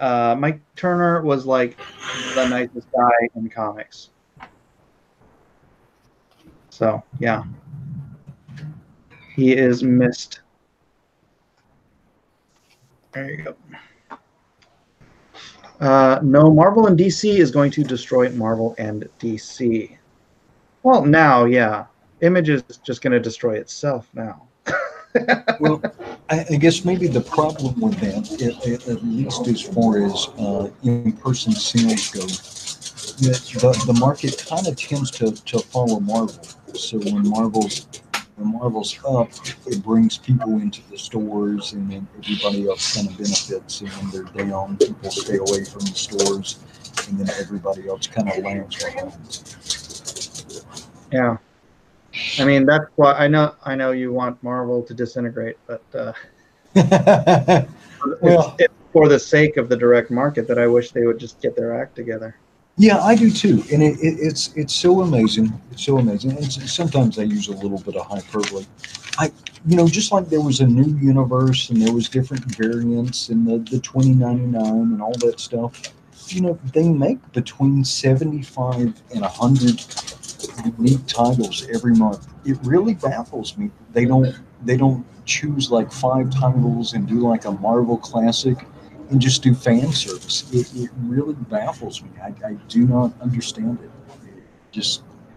It doesn't make business sense. I wonder how much they're making off of reprinting all the classics as $1 books. All those, well, let's see. I think in 2017 they shipped. I want to say almost 2 million of those $1 books. I think this year they're behind that pace, but I think this month they're distributing, I think, quite a few of them. So it's not a lot. It's not a lot, but gross wise, you figure they're probably selling those to the shops for 50 cents. Yeah. So they're probably pulling in. Marvel themselves is probably grossing between $750,000 to about $1 million off those books, and there's really not much to be spent beyond the printing costs because they already have them all. Right. Yeah. It's kind of, I don't know. It's actually a good idea. It's a bonus for whoever shows up in the shop, right? Because you plunk down $1 and you got a comic book, and it's probably a good story too, for the most part, because it's yeah. And then when they're off the shelf, they just go into the dollar bin because they're $1 books. Well, Mr. Miller, I am gonna spend some time with my missus. All right. Tomorrow night, do you want to do an Aloha hour? Yeah, more than likely. Okay. Very good. And then I will record that thing for your son. And then, Malin, I guess we're going to link up Saturday morning. Well, morning my time, maybe early afternoon your time on Saturday. Yeah. If that works out for you, then sure. Yeah. Whenever you want to do it, Edwin, I'm down. So just send me a line, and I'll be here. So okay, fantastic. All right. Well, everyone, please help Mike get the word out on the Meg. Let's make him a success. And just one last thought. Last night, I kind of was like, man, how is Disney Princesses going to turn out? That was amazing. That was amazing. That was one of the best drawn in quarters ever. Mm-hmm. It's a whole new world. Roar turnout was great too. We just had to let it go. All right. Aloha, gentlemen. All right, brother. Take care, Later, everyone. Edwin. Mahalo. Alrighty then. Hey, everybody. There's 93 of you in here. Oh my gosh. A handful of people left because Edwin left. They love Edwin so much. Yeah, we're really lucky that Edwin became a voice in this community. Mm-hmm. Yeah. I mean, I remember like the first time I saw Edwin, he was just doing those like kind of close-up videos of his face, and I was like, "Who is this guy?" But man, yeah, he really is important to this community. And what are this comics gate? Let's careful on the community talk. We are now in comics great territory. Yeah, comics are great. They're gonna be great again. That's right. Yeah. Did you not see I put the make comics great again Donald Trump hat as my as the thumbnail for that thing earlier today. Oh, darn it. I think What thing earlier? I did a make comics great again stream earlier. Oh, okay. And then yeah. That's what I did. Mm-hmm. Hold on. The Meg. Oh, why don't I just type in the Meg comic? Hey, everyone who's in the chat, if you have not already liked, it's more important that you share because people are not getting alerted to these streams, and it's really annoying. YouTube sucks. I don't know. It's frustrating. Mm-hmm. I always get like, I didn't get the notification. It's like, man, hardly anybody gets the notifications. I will send out a notification or a tweet live with Mike. What's Miller? Mr. Miller and Kyung Lee. Oh, yeah, I didn't write Kyung in there. Okay. Oh well. Dang God. Sorry, Kyung. Right. It's cool. Kyung's like, I won't write you in there either. Yeah, Drew Lidkey says, first time I didn't get a notification. It won't be the last time. Well, how do you know it's the first time? If you didn't get the notifications before, you wouldn't have known that you didn't get a notification. Because he's aware of every other time he's got a notification, and it doesn't feel like he's ever missed a notification. Right. Yes. Right. Yes. Hugh Hoyland just shared on Twitter. Thank you very much. How did you miss D&Q Sketchbook? It's on every Wednesday at 7 o'clock Pacific Standard Time. It's like CTV. Yeah, right? it's like the only consistent Comicsgate show, I think. Well, I mean, other than these late starts from Mike napping, but hey, I was here at 7. We just didn't launch it because we were scrambling to fill all the seats. Yeah, you fired it up about a minute before it was supposed to launch. I know. Shut up, man. Get off my back, dude. I can't just roll out of a nap and just walk on and turn my computer on. Yeah. That's what I did. I set my alarm on my iPhone, baby. I said, Siri, wake me up at 9:30. And she's like, you got it, John. I was like, thanks, baby. You're my best friend. Mm-hmm. Yeah, I'm trying to get her. I wish I could get her to do really great replies to me, but I don't know anything about that stuff. So, right. The wife loves it. So Kyung, what is your favorite era of comics? Did we already ask? I don't think we got into specific eras, but like as far, I think I gravitate more towards 80s and 90s manga, and as far as domestic comics, yeah, I really did enjoy Jim Lee and Chris Claremont's X-Men back in the early 90s and then mid 90s, but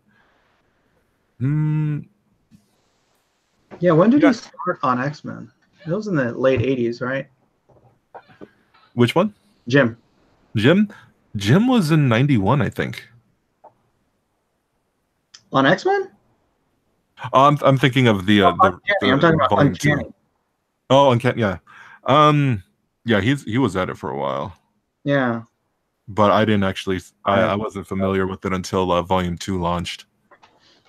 That was actually my first one of my first comics that I actually bought from the comic shop. Which one? X-Men 1. Oh. You and everybody else.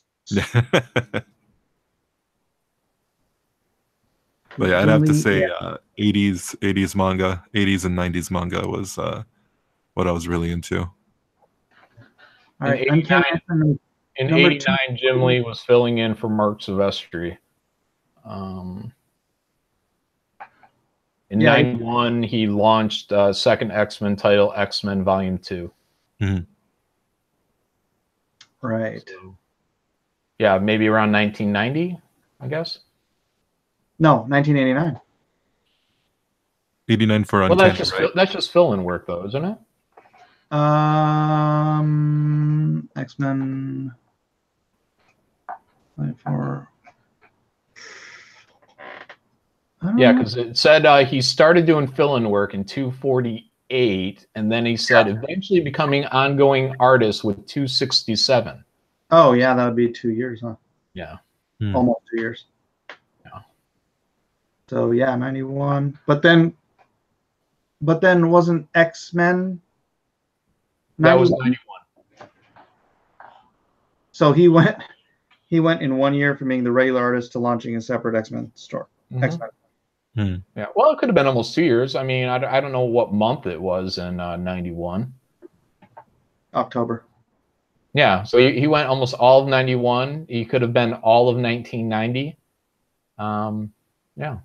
So, you know, he could have had a full year as a regular artist. How about you guys in regards? Yeah, same question.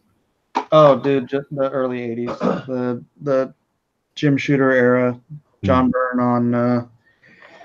Byrne was on Fantastic Four. Art Adams was doing Long Shot, I think. Walt Simonson was on Thor.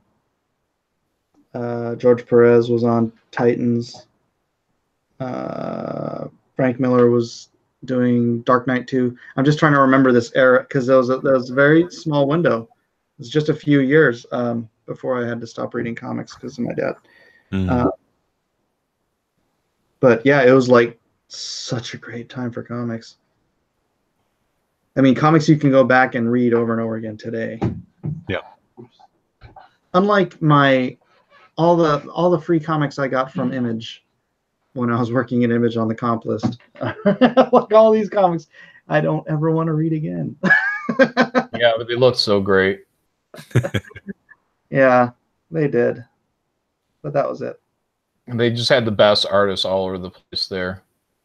Even Jay Lee, when he came into the Wildcats, and what else did he do? A Chapel Story. Then he did Hellshock, which I don't think really went anywhere. I don't know if he did more than a handful of issues of that. But Jay Lee was freaking insane. Then you had Sam Keith doing the Max. I mean, God, that was just the best time ever. Yeah, I like the second round of Image guys.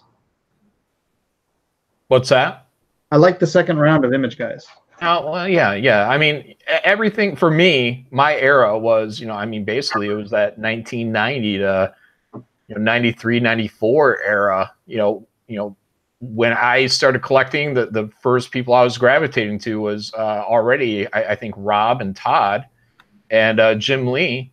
and then the whole Image thing went, and I mean, I was loaded up for that when it happened. I mean, I was so excited, and yeah, all those titles came out, and then I bought almost everything for probably whatever 2 maybe 3 years, and yeah, I mean, I was very excited about comics, but I was very, very sad that the art was I was aware that the art was really the only draw for me, and I wanted stories. I figured for Image to have longevity, it was going to have to do some real serious storytelling, and it had the money to do it.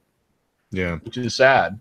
So yeah, I mean they thought they could just rely on art. mm-hmm. Oh well, Got to have them both in comics. I know. And that's it too. Is like you were talking something earlier, but I mean, story is so important in terms of keeping people around. I mean, I can look at something beautiful, for a good amount of time, but if the soundtrack, if the words and all that are just coming off terrible, it becomes like a flashy B movie, and at some point you're just like, it's not going to get better than this. Yep. Yeah. You are correct, sir. That is absolutely correct.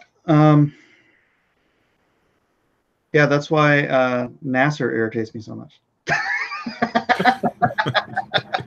Yeah, well, I'll have to read some of Nasser's actual stuff, to make a judgment. I mean, as far as I know, he's the second coming. So yeah, I haven't been able to read any of his stuff yet. He's the second coming of whoever that guy Jim got to write Wildcats was. Was that Brandon Choi? I don't even remember. I think that's who it was. Yeah. Some friend of his, I think. Yeah. Yeah, that's the thing. It's like, hey, I'm gonna start my own company. Yeah. You've never done anything professionally, but I've known you since we were kids. Yeah. I mean, that's nice and all, but come on. So let me ask you, Mike, because you were around in those times. Why do you think that all the guys, because they had to be aware, why do you think that all the Image guys, especially in those early days, never considered, because they had to consider, that for longevity, they would want to have some of the best stories ever told, especially with the amount of money they were pulling in. What stopped them from pulling away or offering up, I don't know, Marvel talent or DC talent at that time, or even some popular underground talent? Gosh, that is a fantastic question, John. I can't, other than ego, I can't really think of an answer. It's like my books can carry, my art can carry this. So let's just get whoever to write it. Obviously, they didn't think they could write it themselves, but I mean, except for Eric and Todd. And I think they both did fine. Right? Yeah, I mean, yeah, well, for me, Todd, yeah. I liked Todd's idea of the hero who will eventually die. Yeah, the countdown. Yeah, I mean, that was fun. I mean, everything about see, that's what I like about McFarlane, though, right? I mean, you can look at almost anybody and know pretty much what their stuff is going to look like. But with Todd, it's like you want to see him draw one of these old characters and just like, what is that going to look like when Todd draws this guy? And no, not at all. Yeah. But I mean, look at even like Hobgoblin. I mean, that Todd's art on Hobgoblin in Spider-Man was just crazy, man. It was so fun to look at. And Media says Todd got Gaiman and Grant Morrison for a few issues, right? Yeah, and Gaiman created Anvil, and then they had a big old lawsuit about it. Yeah, Frank Miller, I think, did one of the fill-in writer issues. Yeah. I think, or maybe he just did a pinup. I don't remember. Yeah, poor Todd. The other M says, Image founders did start a kind of internal war to get reputable writers to write for them, particularly Alan Moore, but also Gaiman, Miller, and Morrison. Yeah, but I think John's question is, why didn't they know better before they even launched their universes? And they were universes. Rob had a universe. Yeah, none of those guys, even at that time, well, especially Rob, Jim, Todd, even though, you know, Todd did, from my opinion, I mean, I like, you know, the campfire type story, and that's what I feel I get with Todd, and but everybody else, they definitely had the money to pull in some real serious writing talent and make sure that whatever product they put out there was going to be, you know, super slick. So well, I wonder if it was because back then, you know, they were actually stepping on a lot of toes when they decided to leave Marvel and start up their own deal, and I think maybe some writers might have been apprehensive to join them, because if they had done this venture and failed, there were a lot of people in the industry who were like, if you screw this up, you're going to screw it up for, you know, a lot of people down the line, and so I don't know, maybe that might have factored into it. Yeah, but I think there still would have been writers that were out there that, one, weren't getting the work at Marvel, or somebody like Alan Moore who probably wouldn't care. Okay. You know, and now maybe granted, Alan Moore may not have been interested. Maybe they reached out to him. I'm not sure. And you have all the writers that went to start the Ultraverse, which was always billed as Image for Writers, and it's like, well, why don't you just go write the Image book? Yeah, I think there were writers out there. I mean, they just didn't look. It seems like, because I mean, I didn't. I don't know if anyone knew Brandon Choi before he was writing. No. I don't think he'd ever done anything. He never done anything, and then Jim put him on the biggest selling book, like ever. What are you doing?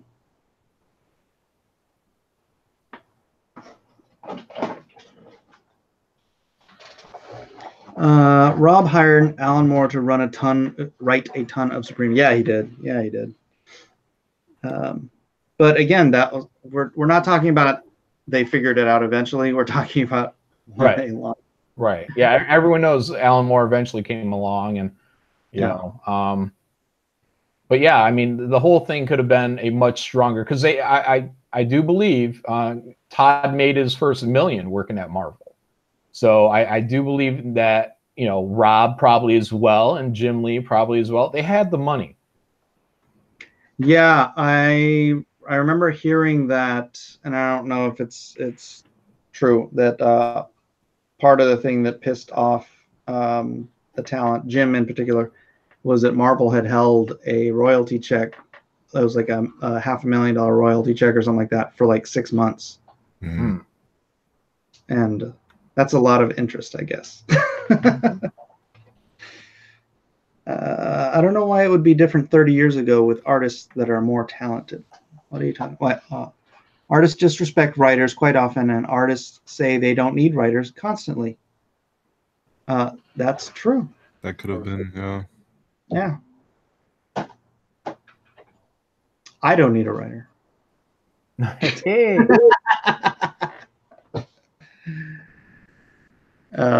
Actually, I do need writers. I'm not going to write everything by myself, but for some of my books, it's going to be me. Speaking of writers, how's that talent search going? When does it end? Oh yeah. So the talent search, the Graveyard Shift is looking to hire 2 people for our volume 2. So I'll be doing 50 pages approximately. And then we'll be hiring in 2 other artists and 2 other writers. So there's only 2 days left, guys. So if you've ever dreamed of being a writer or an artist, or maybe you are an artist or a writer, we are looking to get the best. And so if you were an artist, all you have to do is go onto Twitter, use the hashtag ComicsGateTalentSearch. There you can see all your competition. Attach art to that hashtag, and in about 2 days, I'll be going through that and pulling 2 artists out of there. It doesn't matter if you've been published or not. who you are. I'm looking for talent, guys. I'm looking for the best. And go ahead and throw your stuff up there. I'll be working on my own stuff, Sean. Yeah. Mike, you're welcome to throw in there if you're looking for a little bit of work. And yeah. You're looking for the best, but I'm saying I'm going to be busy. So you say. You can use an anonymous name or a pen name, like Stanley Miller. And but yeah, guys. So if you ever wanted to draw comics, here's an opportunity for people. It's going to be paid work, and you will be doing about 20 pages of Graveyard Shift Volume 2. And if you're a writer, then we are also looking to hire 2 writers to tell these 2 stories. And so send your writing samples as in a PDF, a web comic, something online of your own material, no Graveyard Shift material, but your own material. Send that to Mark Polton, and you can use the email ConeyWaves, KONIWAVES @gmail.com. And Mark will be reading over samples there, and he'll be looking for the writers primarily, and I'll be looking for the artists primarily. Why don't you And type that hashtag, there's some killer work on there right now. type that in the chat, John? What's that? Type it in the chat. Oh, yeah, okay. The email? Yeah. And the hashtag? Mm-hmm. Submit your drawings of glasses of wolf milk. Yeah. You do not have to be a member of the Wolf Pack or Wolf Campaign. Guys, this is professional. So whether you are or not, that will not be held against you. I'm looking for your talent. John, what happened to your wrench? Didn't you have a wrench here? Oh, apparently you unwrenched me. Or maybe I'm in one of my other accounts, I guess. Let me see. I don't know. I tried change because I have 2 YouTube accounts and they both had the same avatar. Yeah. And maybe I'm in my other one. So if I am, this one only has like 300 subscribers. Gotcha. I gotcha. John Malin. You can wrench this one too. Hey, there we go. Look at that. I did. Yeah, nice. Thanks. All right.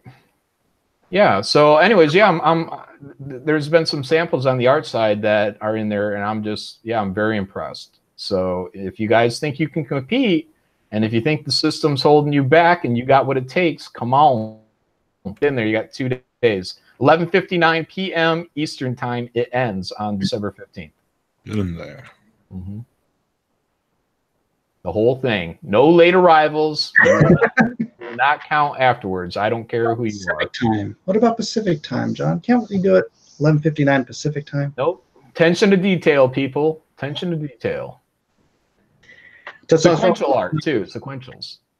Testosterone Overload wants to know when we learn the results of the search. We'll see. I mean, at least on my end, I would imagine pretty quickly. So I mean, we're gonna have to talk to the people in private, discuss pay, how this is all going to work, make sure they're cool with the time frame, and once they agree to all that stuff, then yeah, it'll probably be pretty quickly. Maybe before Christmas. But yeah, maybe, I don't know. Maybe we want to keep it secret until we're ready to launch this stuff. I don't know how well 4 unknown people are going to keep something like that secret, but whatever. I don't know. Probably before Christmas. It'd be good to keep it secret so that those people don't get harassed by the evils. Yeah, well, everyone, it's clearly a part of Comicsgate. It's in the hashtag. So, you have to be a part of Comicsgate in order to enter this. You have to understand exactly what price is going to potentially be paid. So, but yeah, we'll see. I mean, I haven't given too much thought into keeping it secret for the next X amount of months because I just don't know how reasonable that is. All right. Mm-hmm. Yeah. I don't go around parading the name of the guy doing Atomic Family. Although he's Italian, so he probably doesn't care. Yeah. What are you talking about? I don't care. Yeah, I mean, I wouldn't care if, like, let's say I was doing work for someone in Japan and they're like, oh, there's this big, crazy political thing going on in Japan right now. I'd be like, I don't care. Just Pay me. Yeah, you can promote me, dude. I'll come over there. Whatever. I don't care. Yeah. Oh, brother. Well, what else shall we talk about?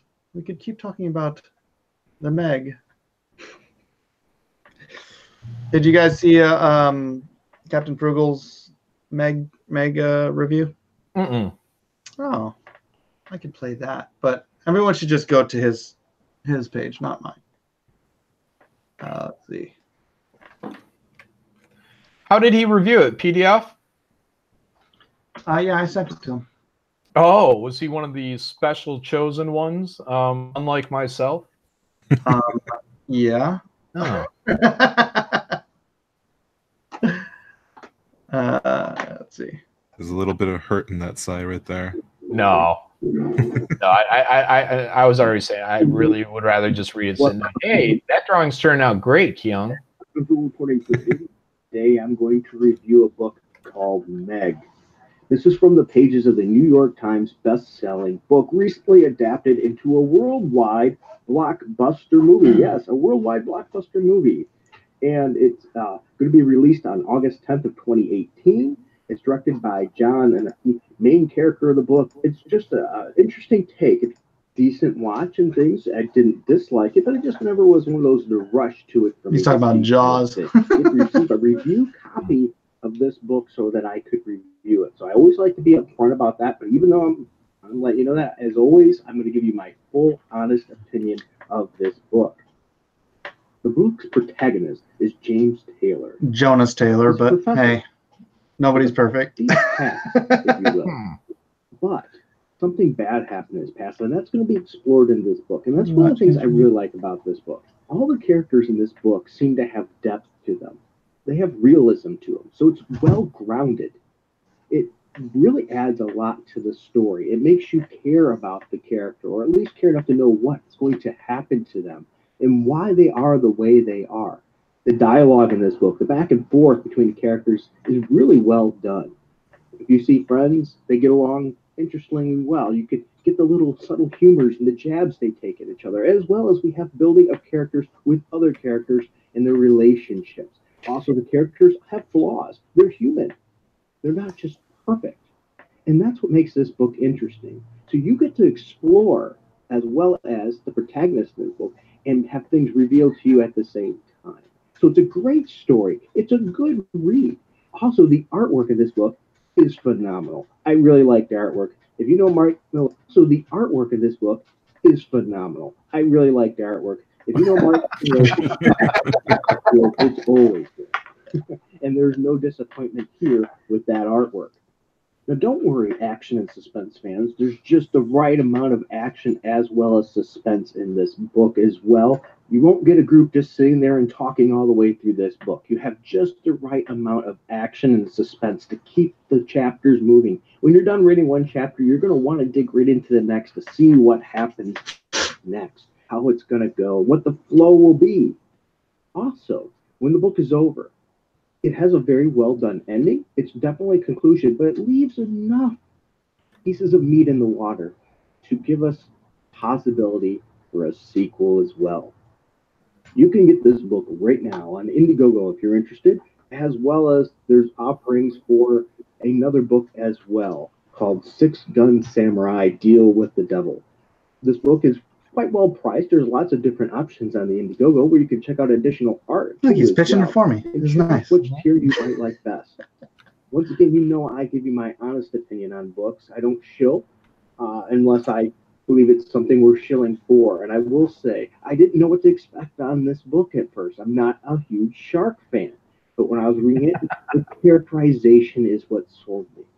How the characters get along and not get along, and how they're dealing with this stressful situation. It really was the right balance to keep me reading all 156 pages from cover to cover without stopping.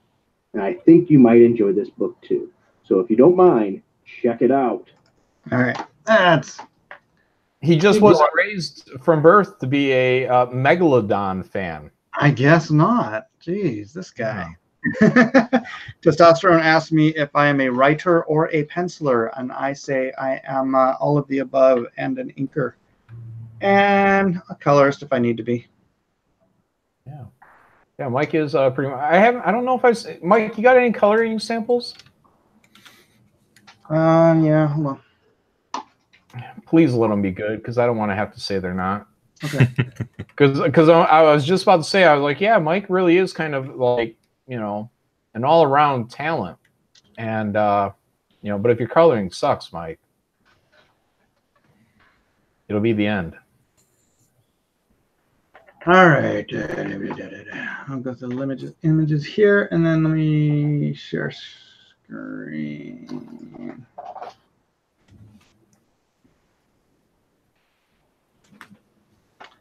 So I'll lock it on here. I colored this. Actually, here's a bit. No, it's too small. Oh, now that's your very popular drawing, right? From way back when? Like you said, this is almost iconic to Game of Thrones fans? Yeah. Yeah, that looks good. Colored this. Yeah, Mike, you are kind of a all-around talent. Colored this. Don't push it, Mike. Colored this. Colored this. Colored yeah, this. You're all right, Mike. You're all right. What else do I color? Colored this. That one was based off of me. That wasn't Oh, me. yeah? Yeah. So I made Elijah Joffrey. Because that's how how long ago was that done? Geez, is that 5 years ago, maybe? Oh, so he would have been kind of close to an actual age, or yeah, or is younger in the book? Dude, he's described. He's got big pouty lips. He's got long golden locks. He's got the face of an angel, but he's the devil inside. The devil inside. The devil inside. The devil sings one of us. Oh, this one. Oh my gosh, this one took freaking forever. Because like you can't. It's hard to see here. Yeah, there's a lot of text on that. Yeah, and also it's like all these leaves were like different colors, and I wanted to make sure the leaves were all not just splattering paint down here, but each leaf was actually colored. Mm-hmm. Mike, where did you because you're older school? When did you start coloring? Was it on the computer, or were you doing traditional colors before? Anything like that? Oh, dude, this. Oh, I colored this one too. This one. I did this thing in Photoshop in like 2002, 2003. Well, is that like your first ever professional coloring, or what were you doing before? I mean, I'd messed around with stuff. Mm-hmm. But yeah, I think that's the first thing I'd published. I would mess around. That looks good then. Like Pencil Jack forums and crap like that. But yeah, cool. Your man Joffrey. Yep. Team Joffrey. He's coming back, guys. Season whatever 9. Yeah. Go team. Yeah. Or it's going to be whatever the midget guy. Colored this one too. Tyrion. Tyrion? Yeah. Yes, Tyrion, dude. Yep, that looks cool. Oops. Oh my God, Cat! I'm gonna kill you. Yeah,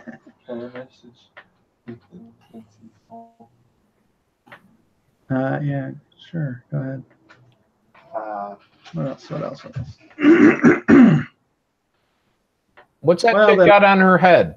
On the horse? Where? On the who? Huh? Oh, this? Yeah. That's Dany. Daenerys. Oh, She's got the. So in the book, Khal Drogo kills this white lion of the grassy sea, and gives the pelt to her, and then she wears that after her hair is burned off in the pyre, to cover her head from the sun. Yeah. See, now if that was a wolf's head, I could probably get by with that at a convention. That'd look pretty bad. Bad A, huh? Yeah. Yeah. Oh, yeah, I colored this one too.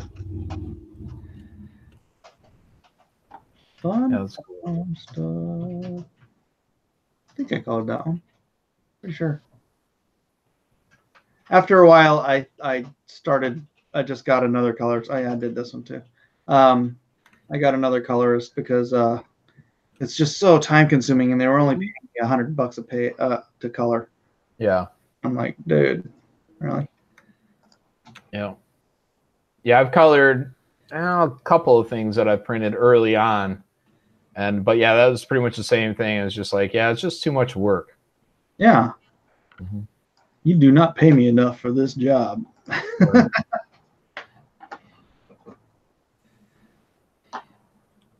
Let's see. Mirror Universe Mike had a crooked goatee. What? What are you talking about? Mm-hmm. Oh, I found a picture of Mike with a really bad goatee. What do you mean really bad? It was glorious.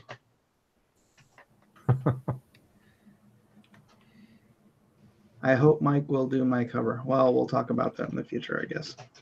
Who is that? Hugh Hoyland. Michael Carr, have you ever considered adapting any John Ringo books? I do not know who John Ringo is. Johnny Ringo? Yeah. Oh, that's from your favorite movie, Tombstone. No, it just says John Ringo. Yeah, for short. You mean he wrote Tombstone? No, the guy that Val Kilmer goes after. Isn't that his name? Johnny Ringo? I don't remember. I hated that movie.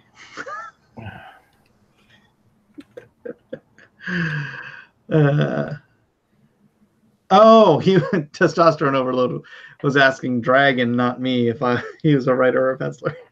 So I know who you are, dude.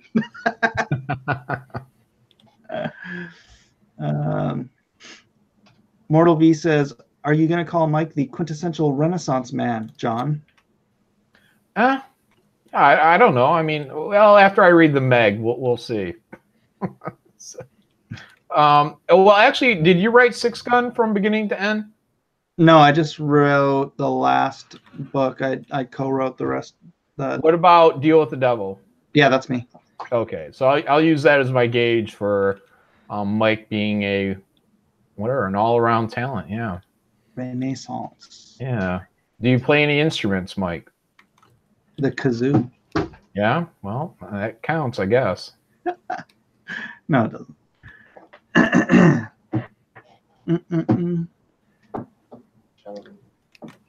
John Ringo, Mike kicks butt.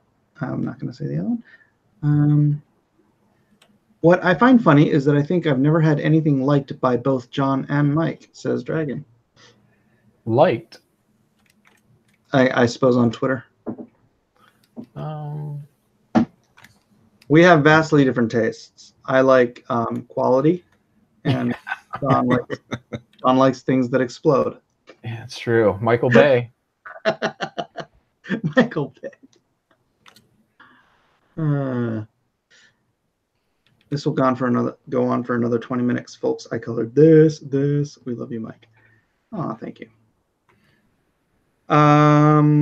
Testosterone Overload says, "When will I be able to submit a script to you?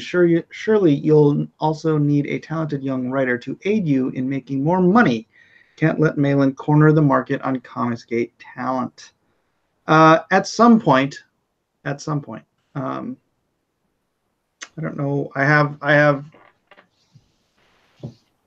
don't have anything I need a writer for, probably for at least the next 6 months that I can think of.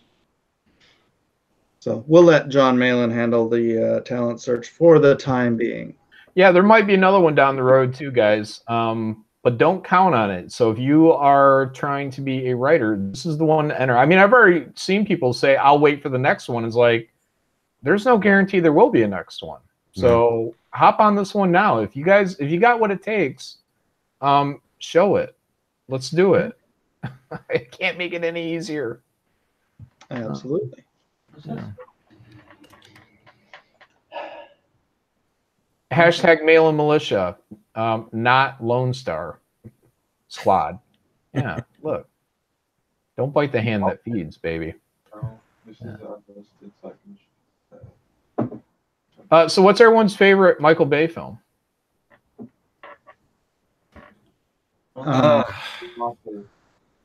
Did he do The Rock? I'm gonna go ahead and IMDb Michael Bay. Yes, he did. I already did. Go ahead. Let me tell you guys if you need to know. Let's see. Wow, he went all the way back to 1989. Yeah, I'm gonna say The Rock, but I also liked Pain and Gain. Oh, I've never seen that. What was the point of that movie? Was it? It's like, based off a true story. Crime, really dumb criminals. Yeah, I liked Pain and Gain. It's funny. He did a lot of videos. Let's go back to his beginning though. How about as an actor? Okay, now we have to just do the direction, right? Not the Bad Boys, The Rock, Armageddon, Pearl Harbor, Bad Boys 2, The Island, Transformers, Pain and Gain, Vanilla Ice, I Love You. Yeah, you got to get past the video. Okay. I'm gonna say Armageddon. I remember Armageddon, being funny, emotional, and I don't know. I'd have to watch it again in terms of like all the logic of it. But when I watched it, I really enjoyed Armageddon. I remember seeing it, not recently. I'm thinking like a few years after it came out, and it didn't age well for me, at least. Yeah, it's possible for sure. No, it was bad.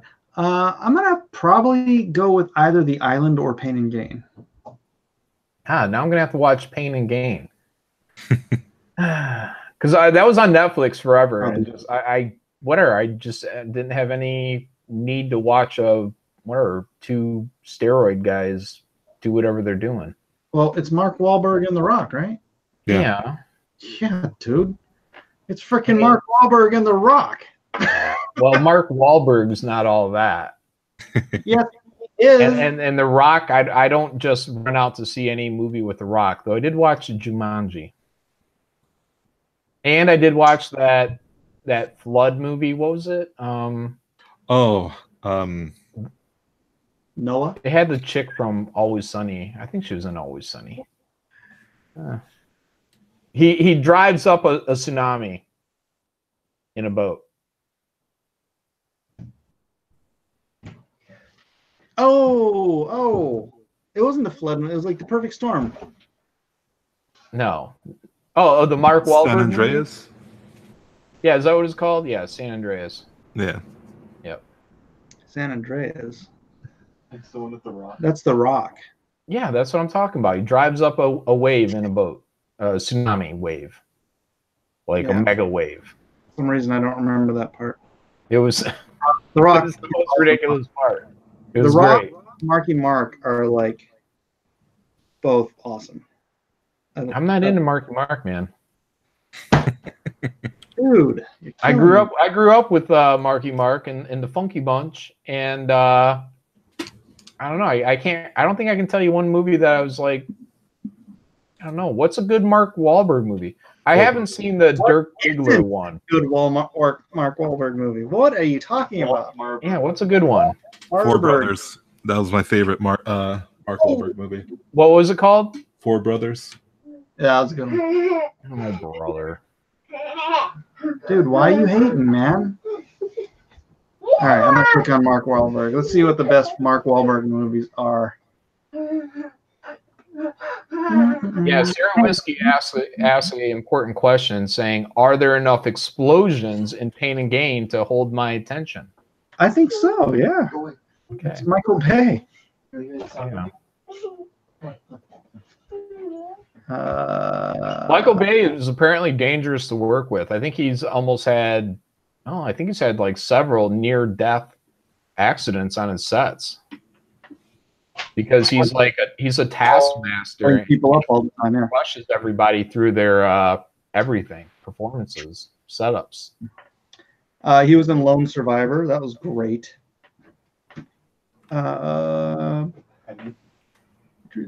Daddy's Home, obviously. Oh, Mile 22. I just watched that. That was good. Obviously, like everyone should know Daddy's Home.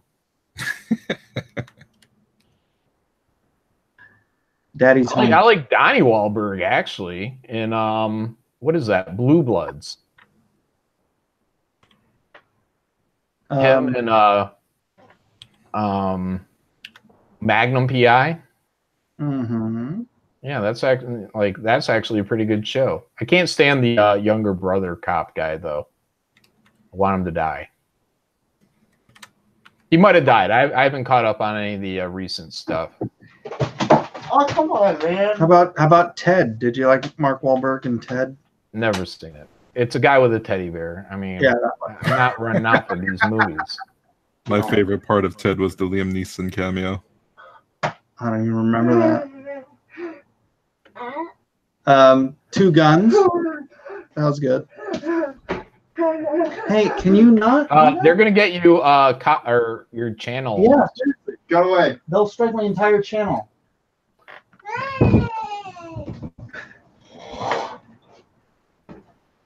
Kids.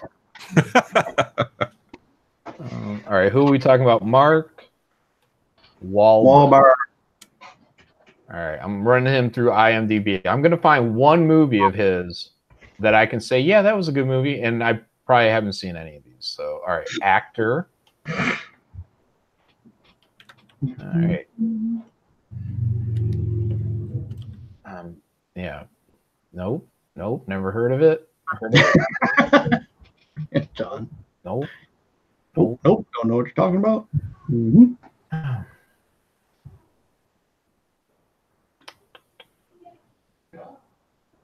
I swear there's one movie I saw that I liked. You haven't seen Lone Survivor? No. Yeah, Planet of the Apes, Perfect Storm. I saw both of those. Three Kings. I saw that. Wasn't impressed. Boogie Nights. I have not seen. Fear. I remember that. Oh yeah, that was like. Was that his first big movie one? I don't even remember that one. Yeah, I think he was like a creepy boyfriend. Was Alicia? It might have been Alicia Silverstone. I'm not sure. Yeah, that was like his first, I think, actual role. Oh wait, no, Basketball Diaries. I saw that probably way long ago. I don't remember him in it. Remember what's his name, DiCaprio, in that. Well, you saw Transformers: Age of Extinction, right?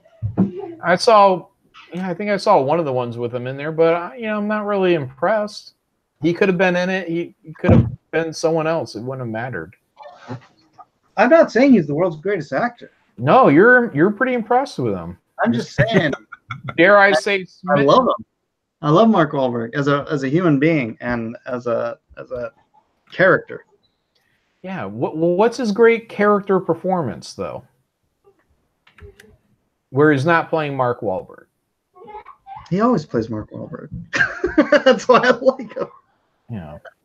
It's like Al Pacino. He always plays Al Pacino, you know? No, that's what they do now. Same with Tom Cruise. That's what he does now. But back in the day, they were real actors. Like, they went into characters and did performances. Some do. Well, Tom Cruise. What was that? Outsiders. Born on the 4th of July. No, that's about it really for Tom Cruise. Everything else was pretty much Tom Cruise. Yeah. Oh no, Lestat. Yeah, he was great in Interview with the Vampire. Oh, Louis, still whining after all these years. Yeah, that was a good movie. Lone Survivor is how best role, John. Oh, is the best role Lone Survivor? I would assume that's what he said. Yeah. Okay, I'll give it a go. If it's on Netflix, I'll give it a watch nearly immediately. Otherwise, I'll have to wait. Yeah. Well, I need to wrap this up because I have to be on Son of Comicsgate Live on Professor Geek's channel. Professor Geek in about a half an hour. So yeah, there's somebody who's doing it weekly consistently. This is going to be like the 3rd or 4th episode. 4th, I think. Excellent. Wait, 3rd or 4th episode of Son of Comicsgate. Oh, okay. Oh, I thought I didn't know what the regularity of that was. What every Thursday? Oh, just once a week. Mm-hmm. Oh, interesting. Okay, yeah, maybe I'll stalk the chat. Alrighty. When do you do that? In like 3 minutes or a half hour? Or what? Half an hour. Yeah. A little break here. Cool. All right. All right, guys. Please check out themegcomic.com. We've got. Let's see. How long do we have now? How long till it's over? Why don't I just look at the clock? It's 4 hours. It ends at midnight my time. So it says 5 hours, but it's lying. There's 4 hours left. So yeah, please check it out if you can. John Malin, would you like to give your info before we go? Yeah, you guys can find me on Twitter at John Malin. You can find me on YouTube also under John Malin. Just look for the channel with like 3,000, around 2,800 subscribers, not the 301. But you can subscribe to the 301. Whatever, I got my music that I listen to on there when I work and some motivational stuff. Whatever, enjoy it. Kyung? Yeah, I'm Kyung Lee. I have a comic called Battle Maiden Knucklebomb, currently in demand on Indiegogo. You can find it at kyunglee.com. And I'll be on Professor Geek in about a half an hour. So if you want to, head on over there after you take a bath or something. I don't know. All right, I'll see you guys shortly. Have a good night. Aloha. Aloha.